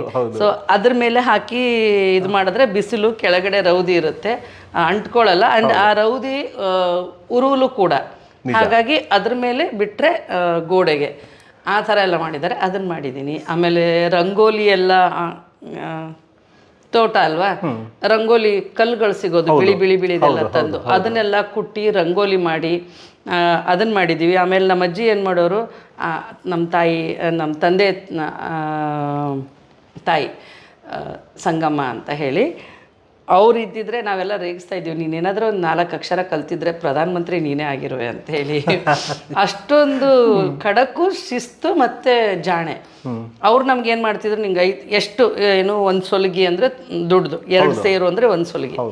ಸೊ 1 ಸೊಲ್ಗಿ ಶೇಂಗಾ ಯಾರು ಕುಟ್ಟಿ ಇದು ಮಾಡ್ತಾ ಅಂದರೆ ಶೇಂಗಾ ಬೀಜ ತೆಗಿತಾರೆ ಅವ್ರಿಗೆ 1 ರೂಪಾಯಿ ಕೊಡ್ತೀನಿ. ಇಲ್ಲ 1 ಸೊಲ್ಗಿ ಎಣ್ಣೆ ತೆಗಿಬೇಕು. ಎಣ್ಣೆ ಅಲ್ಲ, 1 ಸೊಲ್ಗಿ ಅಂತಂದ್ರೆ ಸಾಮಾನ್ಯ ಲಿಕ್ವಿಡ್ ನಾವು ಮೆಷರ್ಮೆಂಟ್ ಮಾಡೋದಕ್ಕೆ ಸೊಲ್ಗಿ ಬಳಸ್ತೀರಿ ನೀವು? ಸೇರು, ಚಟಾಕು, ಪಾವು ಈ ತರ ಮೆಷರ್ಮೆಂಟ್ಸ್ ಇತ್ತು. ಮೆಷರ್ಮೆಂಟ್ ಅವಾಗ ಗ್ರಾಮ್ಸ್ ಮತ್ತೆ ಇಲ್ಲ. ಹೌದಲ್ವಾ? ಇಲ್ಲ ಮಣ, ಇದು 10 kg ಅಂದ್ರೆ 1 ಮಣ ಆ ತರ ಬರ್ತಿತ್ತು. ಲಿಕ್ವಿಡ್ ಬಂದಾಗ ಬಹುಶಃ ನಿಮ್ಗೆ ಈ ತರ ಹೇಳ್ಬೋದು, ಒಂದ್ ಸೊಲ್ಗಿ ಬಂತಂದ್ರೆ 1 ಸೊಲ್ಗಿ ಅಂದ್ರೆ 2 ಸೇರದ ಎಣ್ಣೆ ತೆಗೀತು ಅಂತ ಹೇಳಿದ್ರೆ ಇಷ್ಟು ಕೊಡ್ತೀನಿ ಅಂತ ಆ ಥರದ್ದೇನ ಹೇಳ್ತಿತ್ತು. ಅಥವಾ 2 ಗ್ರೈನ್ಸ್ನೇ 2 ಸೊಲ್ಗಿ ಹಾಕ್ತಾ ಇದ್ರ, 2 ಸೇರು ಹಾಕ್ತಾ ಇದ್ರ. ಅಲ್ಲ, ಎಣ್ಣೆ ತೆಗಿಯೋದಲ್ಲ, ಈ ಕುಟ್ಟೋದು. ಕಡಲೆ, ನೀವು ಕಡಲೆ ಅಂತ ಹೇಳ್ತೀರಲ್ಲ, ಕಡಲೆಕಾಯಿ, ಅದನ್ನ ನಾವು ಶೇಂಗಾ ಅಂತೀವಿ. ಶೇಂಗಾ ಪೂರ್ತಿ ಸಿಪ್ಪೆ ಇರೋದು, ಅದನ್ನ ಕುಟ್ಬಿಟ್ಟು ಒಳಗಡೆಯಿಂದ ಬೀಜ ತೆಗಿಬೇಕು. ತೋಟ ಅಲ್ವಾ, ಅದು ಒಂದು ರಾಶಿ ಇರುತ್ತೆ, ಅಷ್ಟಿಷ್ಟಿರಲ್ಲ. ಅವ್ರಿಗೆ ಕೂಲಿದವ್ರ ಕಡೆಯಿಂದ ಏನ್ ಕೆಲಸ ಮಾಡ್ತಾರೆ ಮಾಡಿಸ್ತಾರೆ. ಆಗೆಲ್ಲ ಮಷಿನ್ಗಳು ಇರ್ಲಿಲ್ಲ, ಏನ್ ಮಾಡೋದಿಲ್ಲ, ಮೊಮ್ಮಕ್ಕಳಿಗೆಲ್ಲ ಕೂರಿಸ್ಬಿಟ್ಟು ಎಲ್ರ ಎದುರಿಗೆ ಹಾಕೋದು. ನೀವು ಎಷ್ಟು ಮಾಡ್ತೀರಿ ಅದ್ರ ಮೇಲೆ ದುಡ್ಡು ಅಂತ. 5 ಪೈಸೆಯಿಂದ ಶುರು ಆಗೋದು ವ್ಯವಹಾರ. ನೀವು ಇಷ್ಟು ಮಾಡಿದ್ದೀರಾ, ಇದಕ್ಕೆ 5 ಪೈಸೆ ಕೊಡ್ತಾ ಇದ್ರು ಮಾತ್ರ. ಇಷ್ಟು ಮಾಡಿದ್ರೆ ನಮ್ಗೆ 4ನೇ ವರ್ಷ ಮಾಡೋಷ್ಟೆಲ್ಲ ಸುಸ್ತಾಗಿ ಹೋಗೋದು. ಅದನ್ನು ಮಾಡಿಸ್ತಾ ಇದ್ರು. ಆಮೇಲೆ ಹುಣಸೆ ಮರಗಳಿದೆ, ಸುಮಾರು ಒಂದು 7-8 ಹುಣಸೆ ಮರ ಇತ್ತು. ಅಲ್ಲಿಂದ ತೆಗ್ದಿರುತ್ತಲ್ಲ ಅದನ್ನೆಲ್ಲ ಬಡ್ದು ಮೇಲಿಂದು ಗಟ್ಟಿ ಸಿಪ್ಪೆ ತೆಗೆದು ಆಮೇಲೆ ಒಳಗಡೆ ಹುಣಸೆ ಹಣ್ಣಿನ ಬೀಜ ತೆಗಿಬೇಕು ನಾವು. ಆ ಬೀಜ ತೆಗೆದು ಅದೆಷ್ಟಾಗುತ್ತೆ, ಅದಕ್ಕೂ ಇಷ್ಟು ದುಡ್ಡು ಅಂತ. ಈ ಥರ ನಮ್ಮನ್ನು ದುಡ್ಡು ಕೊಡೋ ಮೂಲಕ ನಮ್ಗೆ ಅದರಿಂದ ಏನೋ ತಿನ್ಬೋದು. ಪೆಪ್ಪರ್ಮೆಂಟು ಆಗೆಲ್ಲ ಐಸ್ ಕ್ರೀಮ್ ಅಂತಂದರೆ ಕಾಸ್ಟ್ಲಿ ಅಷ್ಟೇ. ಪೆಪ್ಪರ್ಮೆಂಟು ಇದು ಅಂತೆಲ್ಲ ತಿನ್ನೋದಕ್ಕೆ ಅನುಕೂಲ ಆಗುತ್ತೆ ಅಂತ ತುಂಬ ಖುಷಿಯಿಂದ ನಾವು ತಗೊಳ್ತಾ ಇದ್ವಿ. ಅಂದರೆ ಮಾಡ್ತಾಯಿದ್ವಿ. ಕೈಯೆಲ್ಲ ಹೀಗೆಲ್ಲ ಇದಾಗಿರೋದು, ಅದನ್ನು ಉಫ್ ಅಂದ್ಕೊಂಡೇ ಮಾಡ್ತಾಯಿದ್ವಿ. ನಮ್ಗೆ ದುಡ್ಡು ಸಿಗುತ್ತೆ ಪೆಪ್ಪರ್ಮೆಂಟ್ ತಿನ್ನೋಕ್ಕೆ ಅಂತ. ಬಟ್ ಈ ಥರ ಆ್ಯಕ್ಟಿವಿಟೀಸ್ ಹಳ್ಳಿಲಿ ಮಾಡಿಸ್ತಾರಲ್ಲ, ಹೌದು, ಇದು ಮೊದಲನೇ ಬೇಸಿಕ್ ಲೆಸನ್. ಇದು ದುಡಿದು ತಿನ್ನು ಅಂತ ಹೇಳೋದಕ್ಕೆ, ನೀನು ಶ್ರಮ ಹಾಕಿ ಸಂಪಾದನೆ ಮಾಡಿ ತಿನ್ನೋದನ್ನ ಕಲಿಸೋದಕ್ಕೆ ಮೊದಲನೇ ಸ್ಟೆಪ್ ಎಲ್ಲ ಹಳ್ಳಿಲೂ. ಆಮೇಲೆ ಎಷ್ಟು ಸಹಜವಾಗಿ ಹೇಳ್ಕೊಡ್ತಾರೆ, ತುಂಬಾ ಸಹಜವಾಗಿ ಪ್ರಾಕ್ಟಿಕಲ್ ಆಗಿ ಹೇಳ್ಕೊಡ್ತಾ ಇದ್ರು. ಅಂದರೆ ಹಂಗೆ ಮಾಡ್ತಾ ಇದ್ರು. ಆಮೇಲೆ ಲಾರಿ ತುಂಬ ಅಪ್ಪನ ಕಡೆ ಒಳ್ಳೆ ಇದು ಇದ್ದವರು, ಈವನ್ ಅಮ್ಮನ ಕಡೆನೂ. ಬಟ್ ತಾತ ಎಲ್ಲ ಈ ಥರ ಅವರು ಗೌರ್ಮೆಂಟ್ ಇದು ಆದ್ದರಿಂದ ಏನಂತಾರೆ ಅಗ್ರಿಕಲ್ಚರ್ ಇಲ್ಲ. ನನ್ನ ಅಪ್ಪ ಡಾಕ್ಟ್ರು, ನನ್ನ ಅಪ್ಪನ ಅಪ್ಪ ಗೌರ್ಮೆಂಟ್ ಸ್ಕೂಲ್ ಟೀಚರು. ಆಮೇಲೆ ನನ್ನ ಅಮ್ಮನ ತಂದೆ ಏನಿದ್ರು ಅವರಪ್ಪ, ಅವರು ಅಗ್ರಿಕಲ್ಚರ್ ಆಫೀಸರ್ ಆಗಿದ್ರು. ಹೀಗಾಗಿ ಅವ್ರ ತೋಟ ಬೇಕಾದಷ್ಟಿತ್ತು, ಅಣ್ಣ ತಮ್ಮರಿಗೆ ಬಿಟ್ಬಿಟ್ಟು ಇವ್ರು ಹೋಗ್ತಾಯಿದ್ರು. ನಮ್ಮ ಅನುಭವ ಏನಿದ್ರು ನಮ್ಮ ತಂದೆ ಮನೆಯಲ್ಲಿ ನಮ್ಮ ತೋಟದಲ್ಲೇನೆ. ಹೀಗಾಗಿ ಆ ಒಂದು ಇದು ಇದೆಯಲ್ಲ ಸಮೃದ್ಧಿ. ನಾನು ಸುಮಾರು ಕಡೆ ಹೇಳಿದ್ದೀನಿ ಇದನ್ನು.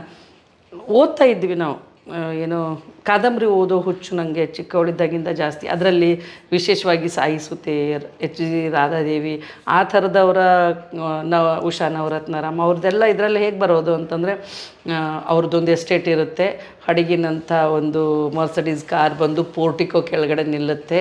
ಸೊ ಎಸ್ಟೇಟು, ಆಮೇಲೆ ಅಲ್ಲೆಲ್ಲ ಮನೆಗಳಿರುತ್ತೆ. ನಮ್ಮ ತೋಟದಲ್ಲೂ ಕೆಲಸದವ್ರಿಗೆಲ್ಲ ಮನೆಗಳಿತ್ತು. ಆದರೆ ಆ ಪೋರ್ಟಿಕೋ ಮತ್ತು ಕಾರ್ ಏನಿದೆಯಲ್ಲ ನನ್ನನ್ನು ಚೀಟ್ ಮಾಡ್ತಾಯಿತ್ತು.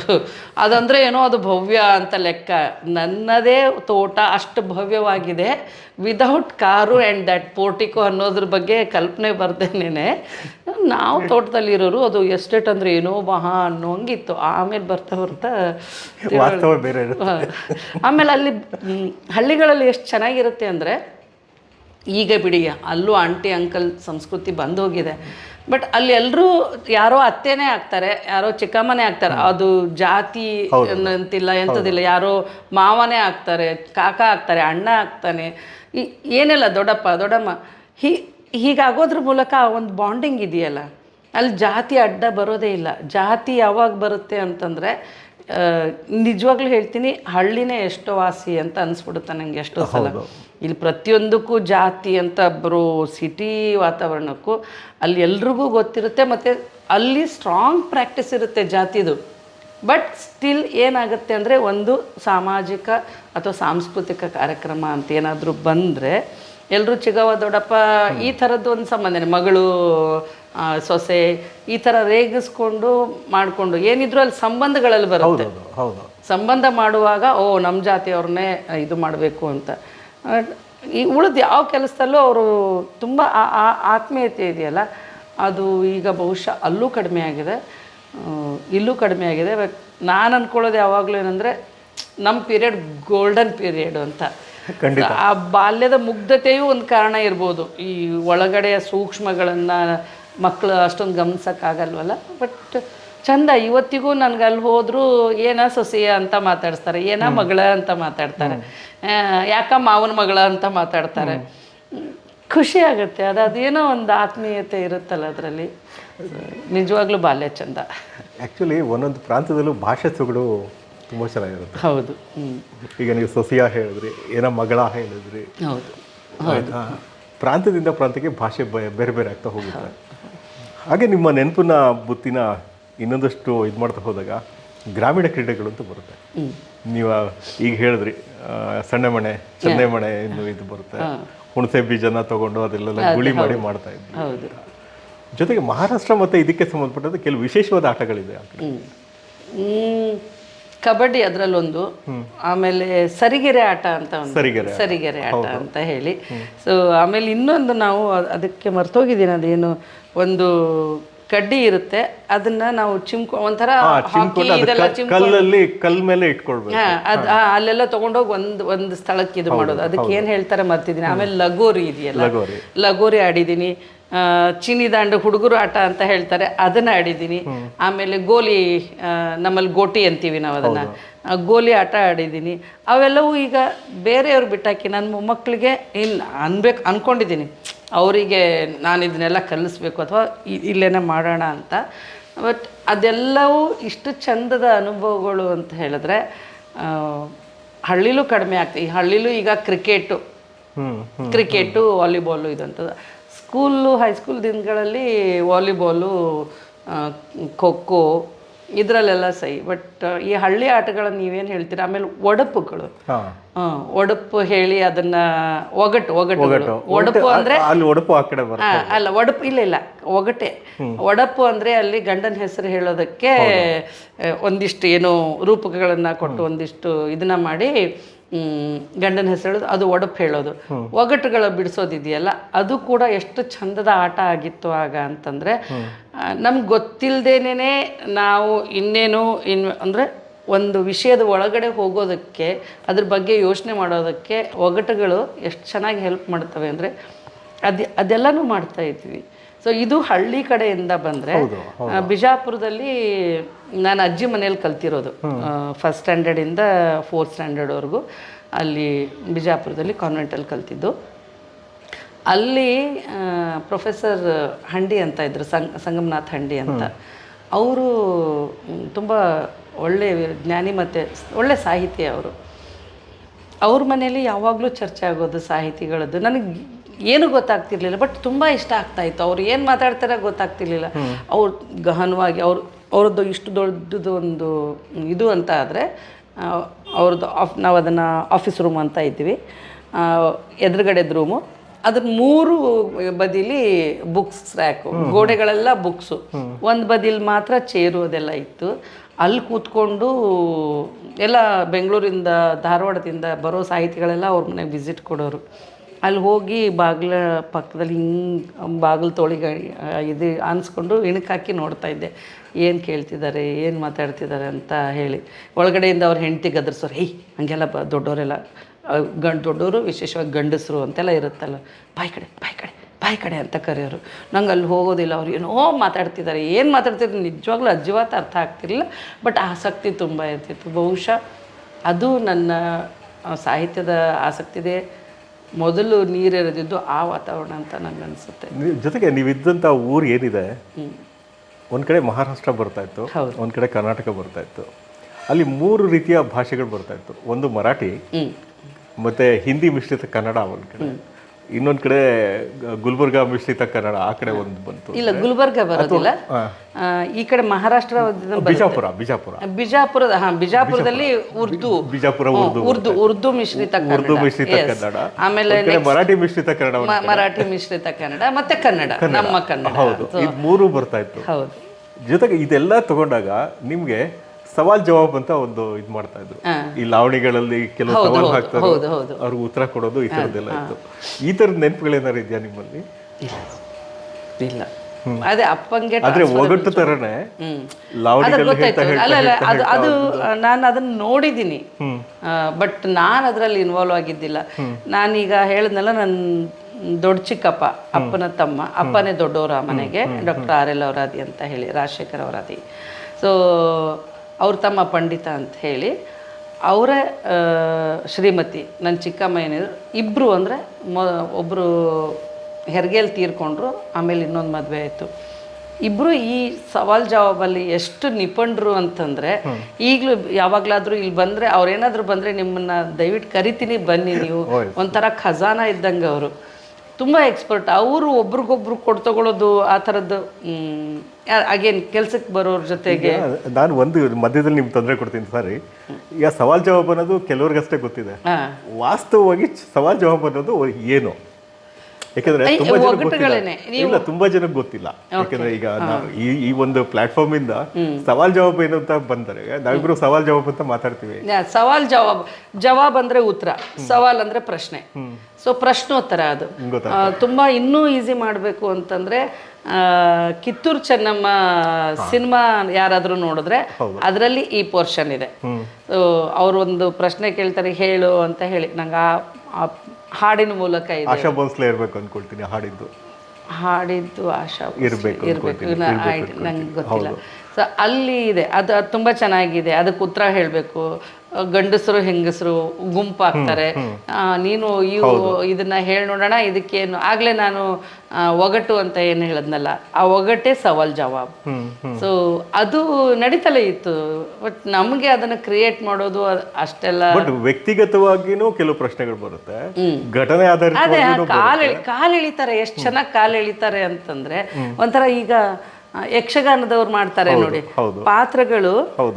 ಅಂದ್ರೆ ಈಗ ದುರ್ಯೋಧನ ಹೀಗೆ ಅಂತ ಗೊತ್ತು, ಭೀಮ ಹೀಗೆ ಅಂತ ಗೊತ್ತು, ಅರ್ಜುನ ಹೀಗೆ ಅಂತ ಎಲ್ರಿಗೂ ಅವ್ರ ಕತೆ ಗೊತ್ತು. ಯಕ್ಷಗಾನದಲ್ಲಿ ಏನು ಮಾಡ್ತಾರೆ, ನಾವು ಯಕ್ಷಗಾನದ ಆಟ ನೋಡಿದ್ರೆ ಅಥವಾ ಅವರ ಇದನ್ನು ನೋಡಿದ್ರೆ ಏನು ಗೊತ್ತಾಗುತ್ತೆ ಅಲ್ಲಿ ಅಂತಂದರೆ, ಅವ್ರು ಸ್ಪಾಂಟೇನಿಯಸ್ ಆಗಿ ಎದುರಿನವ್ರನ್ನ ಪಾತ್ರಗಳನ್ನ ಕೆದಕ್ತಾರೆ, ಅಪೋಸಿಟ್ ಪಾತ್ರಗಳನ್ನ. ಅದಕ್ಕೆ ಅಲ್ಲಿಂದ ಇನ್ನೊಂದು ಉತ್ತರ ಕೊಡುತ್ತೆ. ಅದೇ ಸವಾಲ್ ಜವಾಬು. ಅದನ್ನ ಎಷ್ಟು ಚೆನ್ನಾಗಿ ಕಟ್ಕೊಂಡು ಹೋಗ್ತಾರೆ, ಎಷ್ಟು ಚೆನ್ನಾಗಿ ಬೆಳೆಸ್ಕೊಂಡು ಹೋಗ್ತಾರೆ ಅಂದರೆ, ನಗ್ತಿರ್ತಾರೆ. ಕಾಲು ಯಾವ ರೇಂಜಿಗೆ ಅಂದರೆ ಸಿಟ್ಟು ಬರಬೇಕು, ಆ ರೇಂಜಿಗೆ ಕಾಲು ಎಳಿತಾರೆ. ಮತ್ತು ಅದಕ್ಕೆ ತಕ್ಕಂಥ ಉತ್ತರನೂ ಪಡೆದು ಕೆಳಗೆ ಬೀಳೋದಾಗಲಿ ಇದು ಮಾಡೋದು ಫುಲ್ ಮಸ್ತಿ.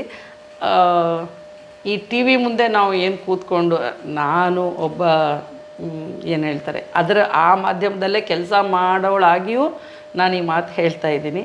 ಬಟ್ ಇದಕ್ಕೂ ಅದಕ್ಕೂ ಇಲ್ಲಿ ಕೂತು ನೋಡ್ತೀವಿ ಅಷ್ಟೇ, ಇನ್ವಾಲ್ವ್ ಆಗೋಕ್ಕಾಗಲ್ಲ. ಬಟ್ ಆ ಇನ್ವಾಲ್ವ್ಮೆಂಟ್ ಇದೆಯಲ್ಲ, ಅದು ಈ ಟಿ ವಿ ನೋಡಿದ್ದಕ್ಕಿಂತ ಸಿನಿಮಾ ನೋಡೋದಕ್ಕಿಂತ ಹೆಚ್ಚಿನ ಸುಖ ಕೊಡುವಂಥ ಮಸ್ತಿಗಳವೆ. ಸವಾಲ್ ಜವಾಬಲ್ಲಿ ಗೊತ್ತಿಲ್ಲದೇನೆ ಸೇರ್ಕೊಂಡಿದ್ದು. ಆಮೇಲೆ ನೀವು ಭಾಷೆ ಹೇಳ್ತಾ ಇದ್ರಿ ಅಲ್ಲ, ಈಗ ಬಿಜಾಪುರ ಜಿಲ್ಲೆ ಅದು ಹೌದು, ನಗರದ ನಾಜೂಕತೆ ಒಂದು ಇದೆ. ಇಲ್ಲಿ ಉತ್ತರ ಕರ್ನಾಟಕದ ಭಾಷೆ ಇಲ್ಲಿಯವ್ರಿಗೆ ಎಷ್ಟೇ ಅದು ಹೇಗೆ ಕೇಳಿಸಿದ್ರು, ಎಲ್ಲರ ಭಾಷೆನೂ ಅಷ್ಟೇ, ಬರೀ ಉತ್ತರ ಕರ್ನಾಟಕದಲ್ಲ, ನಿಮ್ಮ ಭಾಷೆನೂ ನಮ್ಗೆ ಬೇರೆನೇ ಕೇಳಿಸುತ್ತೆ. ಯಾಕೆಂದ್ರೆ ನಾನು ಉತ್ತರ ಕರ್ನಾಟಕದವಳಾದ್ರಿಂದ. ಬೆಳಗಾಂಗೆ ಹೋದರೆ ಅಲ್ಲಿ ಭಾಷೆ ಬೇರೆ ಇದೆ, ಕುಂದಾಪುರ ಭಾಷೆನೇ ಬೇರೆ ಇದೆ, ಎಲ್ಲ ಕಡೆದು ಹಾಗೇನೆ. ಮಂಡ್ಯಕ್ಕೂ ತುಮಕೂರಿಗೂ ಬಿಡಿಸುತ್ತೆ, ಮಂಡ್ಯಕ್ಕೂ ಮೈಸೂರಿಗೂ ಬಿಡಿಸುತ್ತೆ.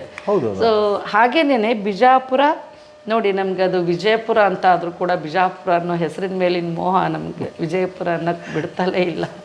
ಸೊ ನನ್ನ ಊರು ನಿಂಬಾಳು ಇದೆಯಲ್ಲ, ನನ್ನ ತಂದೆ ಮನೆಯಿಂದ ಬಿಜಾಪುರದ ನನ್ನ ತಾಯಿ ಮನೆಗೆ ಯಾರಾದರೂ ಬಂದರೆ ಅವ್ರು ಹೋದ್ಮೇಲೆ ಇವರೆಲ್ಲ ಆಡ್ಕೊಂಡು ನಗೋರು. ಯಾಕೆಂದ್ರೆ ಭಾಷೆಗೆ ಇಲ್ಲಿ ಏನು ಯಾಕ ಅಂತ ಬಿಜಾಪುರದ ಜನ ಮಾತಾಡಿದ್ರೆ, ಯಾನು ಎಲ್ಲದ ಹಾದ ಹಿಂಗ ಎಲ್ಲಿ ಹಾನ ಅದ ಎಲ್ಲಿದ್ದಾನೆ ಅಂತ ಕೇಳಕ್ಕೆ, ಎಲ್ಲಿ ಹಾನವ ಎಲ್ಲಿ ಹಾಳಾಕಿ, ಹಾಳ ಅಂದ್ರೆ ಅಯ್ಯೋ ಹಾಳು ಅಂತಾರಂತ ಬಿಜಾಪುರದವ್ರು ನಗೋರು. ಸೊ ಎಲ್ಲಿ ಹೋದ್ಲಕ್ಕಿ, ಇದು ಎಲ್ಲಿ ಹೋದ್ಲು, ಎಲ್ಲಿ ಹಾಳ, ಎಲ್ಲಿದ್ದಾಳೆ ಅನ್ನೋದಕ್ಕೆ ಎಲ್ಲಿ ಹಾಳ, ಯಾನು ಹೊಯ್ದು ಹೌದು ಅನ್ನೋದಕ್ಕೆ ಹೊಯ್ದು. ಅದು ಬಿಜಾಪುರದವರೆಲ್ಲ ರೇಗ್ಸೋದು. ಜಾಸ್ತಿ ಡಿಸ್ಟೆನ್ಸ್ ಇರಲಿಲ್ಲ, ಎಲ್ಲ ಸೇರಿ ಒಂದು 70 ಕಿಲೋಮೀಟರ್ ಇದೆಯಾ ಮ್ಯಾಕ್ಸಿಮಮ್, 65 ಕಿಲೋಮೀಟರ್ ಬಿಜಾಪುರದಿಂದ ಅಷ್ಟೇನೆ. ಕಾರಣ ಪಕ್ಕ ಅದು ಎಕ್ದಮ್ ಬಾರ್ಡರ್, ಭೀಮಾ ನದಿ ಈ ಕಡೆ ಇಂಡಿ, ನಿಂಬಾಳ ದಾಟಿದ್ರೆ ಇಂಡಿ ಬರುತ್ತೆ, ನೆಕ್ಸ್ಟು ಮಹಾರಾಷ್ಟ್ರನೇ, ತುಂಬ ಹತ್ತಿರ. ಆದ್ದರಿಂದ ಮಹಾರಾಷ್ಟ್ರದ ಭಾಷೆಯ, ಮರಾಠಿ ಭಾಷೆಯ ಇನ್ಫ್ಲೂಯೆನ್ಸಿಂದ ಇವೆಲ್ಲವೂ ಅವ್ರಿಗೆ ತುಂಬ ಸಹಜ. ಹೊಯ್ದು ಹೌದು, ಎಲ್ಹಾರ ಅಂತಂದರೆ ಎಲ್ಲಿದ್ದಾರೆ ಅಂತ. ಆ ಒಂದು ಇದೆಯಲ್ಲ, ಅದು ಸ್ವೀಟೇ ಅದು ನನಗೆ. ಅವ್ರು ಕಡಿಮೆ, ನಾವು ಸೊಫೋಸ್ಟಿಕೇಟೆಡ್, ನಾವು ನಗರದವರು. ಪ್ರತಿಯೊಂದು ಭಾಷೆನೂ ಅಗತ್ಯ ಇರುತ್ತೆ. ಅಲ್ಲ, ಈಗ ಅರ್ಥ ಆಗುತ್ತೆ ನಮಗೆ. ಬಟ್ ಬಾಲ್ಯದಿಂದಲೂ ನನಗೆ ಅದನ್ನ ಅದೇನು ಹಿಂಗೆ ಅನ್ನೋ ಥರದ್ದು ಭಾವ ಯಾವತ್ತೂ ಬರಲೇ ಇಲ್ಲ ನನಗೆ. ಬಟ್ ಸ್ವೀಟ್ ಚೆನ್ನಾಗಿರುತ್ತೆ. ನೀವು ಮರಾಠಿ ಇನ್ಫ್ಲೂಯೆನ್ಸ್ ಅಂದ್ರಲ್ಲ, ಆ ರೇಂಜ್ಗೆ ಬಾರ್ಡ್ರ್ಗಳಲ್ಲಿರುವಂಥ. ಮತ್ತು ಅದೇ ನೋಡಿ, ಇಲ್ಲಿ ನನ್ನೂರು, ಸಾರಿ ತುಂಬ ಎಳಿತೀನಿ, ಈ ಕಡೆ ಸೊಲ್ಲಾಪುರ ನಮಗೆ ಈ ಕಡೆ ಬಾರ್ಡ್ರು, ಬೆಳಗಾಂಗೆ ಹೋದರೆ ಆ ಕಡೆ ನಮ್ಮ ಕೊಲ್ಹಾಪುರ ಮಿರಜ್ ಬಾರ್ಡ್ರು, ಬೀದರ್ಗೆ ಹೋದರೆ ಆ ಕಡೆ ಇನ್ನೊಂದು ಮತ್ತೆ ಅಗೇನ್ ಮಹಾರಾಷ್ಟ್ರ ಬಾರ್ಡ್ರು. ನೀವು ಬೀದರ್, ಇದೇ ಮಹಾರಾಷ್ಟ್ರ ಮರಾಠಿಯ ಇನ್ಫ್ಲೂಯೆನ್ಸು, ಬೀದರ್ ಅವ್ರ ಭಾಷೆನೇ ಬೇರೆ. ನೀವು ಸ್ವಲ್ಪ ಹೊತ್ತು ಅವ್ರು ಕನ್ನಡ ಮಾತಾಡ್ತಿದಾರ ಅಂತ ಯೋಚನೆ ಮಾಡ್ಬೇಕಾಗತ್ತೆ, ಅಷ್ಟೊಂದು ಇನ್ಫ್ಲೂಯೆನ್ಸ್ ಇದೆ ಅವ್ರಿಗೆ. ಬೆಳಗಾಂಗೆ ಹೋದ್ರೆ ಬೆಳಗಾಂ ಕನ್ನಡನೂ ಬೇರೆ, ಅಲ್ಲೂ ಮಹಾರಾಷ್ಟ್ರವೇ ಬಾರ್ಡರ್ ಆದ್ರೆ ಅಲ್ಲಿಯ ಕನ್ನಡನೇ ಬೇರೆ ಇದೆ. ಸೊ ಪ್ರತಿಯೊಂದು ಪ್ರಾಂತ್ಯ ಎಲ್ಲ ಹೇಳ್ತಾರಲ್ಲ 100 ಕಿಲೋಮೀಟರಿಂದ ಏನೋ ಚೇಂಜ್ ಆಗುತ್ತೆ, 100 ಅಲ್ಲ ಬಹುಶಃ 20 ಕಿಲೋಮೀಟರ್ಗೆ 20-50ಕ್ಕೇ ಚೇಂಜ್ ಆಗುತ್ತೆ. ಸೊ ಈಗ ಬಾಲ್ಯದಲ್ಲಿ ನಾವು ಚಿಕ್ಕ ವಯಸ್ಸಿಂದ ತಿಂಡಿಗಳನ್ನ ತಿನ್ಕೊಂಡ್ಬರ್ತಾ ಇರ್ತೀವಿ. ನಮ್ಮ ಅಜ್ಜಿರು ಅಥವಾ ತಾತಂದರು, ಅಮ್ಮಂದರು ಇವರೆಲ್ಲ ವಿಶೇಷವಾದ ಕುರುಕ್ ತಿಂಡಿಗಳು ಮಾಡ್ತಾ ಇರ್ತಾರೆ. ಹೌದು. ನಿಮ್ಮ ಕಡೆ ಯಾವ ರೀತಿಯ ಕುರುಕ್ ತಿಂಡಿಗಳು, ಕರೆದಿದ್ದು ತಿಂಡಿಗಳು ಅಥವಾ ಬಾಲ್ಯದಲ್ಲಿ ನಿಮಗೆ ಖುಷಿ ಕೊಡ್ತಾ ಇದ್ದಂಥ ತಿಂಡಿಗಳು? ನಮ್ಮಲ್ಲಿ ಚಕ್ಲಿ, ಆಮೇಲೆ ಕರ್ಚಿಕಾಯಿ ಅಂತ, ನೀವು ಕರ್ಜಿಕಾಯಿ ಅಂತೀರಿ, ನಾವು ಕರ್ಚಿಕಾಯಿ ಅಂತೀವಿ. ಕರ್ಚಿಕಾಯಿ, ಶೇಂಗಾದ ಉಂಡಿ, ಬೇಸನ್ ಉಂಡಿ, ನವಣಿ ಉಂಡಿ. ನವಣಿ ಉಂಡಿ, ನವಣೆ ನವಣೆ ನವಣೆ ನವಣೆ ನವಣಿ ಉಂಡಿ ತುಂಬಾ ಜನಕ್ಕೆ ಗೊತ್ತಿಲ್ಲ, ಖಂಡಿತ ಗೊತ್ತಿಲ್ಲ. ಈ ಬೇಸನ್ನು ಶೇಂಗಾದ ಉಂಡಿ ಎಲ್ಲ ಆಲ್ಮೋಸ್ಟ್ ಎಲ್ಲ ಕಡೆ. ಶೇಂಗಾದ ಉಂಡಿ ನಿಮ್ಮ ಕಡೆ ಇಲ್ಲ, ಇದೆಯಾ? ಓಕೆ, ಅದು ಗೊತ್ತಿರಲಿಲ್ಲ ನೋಡಿ. ಆಮೇಲೆ ಏನು ನಮ್ಮಲ್ಲಿ ಮಾಡಲ್ಲ, ಹುರಕ್ಕಿ ಹೋಳಿಗೆ ಅಂತ ಮಾಡ್ತಾರೆ. ನಮ್ಮಲ್ಲಿ ಶೇಂಗಾದ ಹೋಳಿಗೆ ಮಾಡ್ತಾರೆ, ಶೇಂಗಾದ ಹೋಳಿಗೆ ಮಾಡ್ತಾರೆ.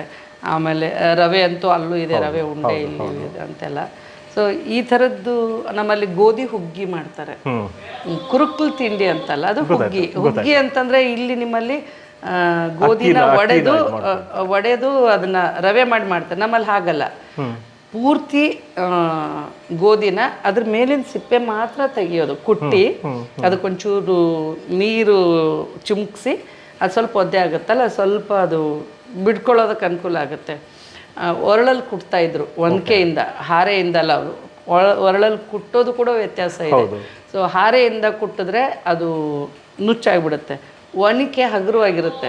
ಕುಟ್ಟಿದ್ರೆ ಬರೀ ಸಿಪ್ಪೆ ಮಾತ್ರ ಬರೋ ಹಾಗೆ. ಒನಕೆಯಿಂದ, ಒಣಕೆ ಅಂತ ಏನು ಹೇಳ್ತೀವಿ, ಅದರಿಂದ ಕುಟ್ಟಿ ಕೇರಿ ಅಕ್ಕಿ ಮೇಲಿನ, ಅಂದರೆ ಗೋಧಿ ಅಕ್ಕಿ ಆಗುತ್ತಾಗ.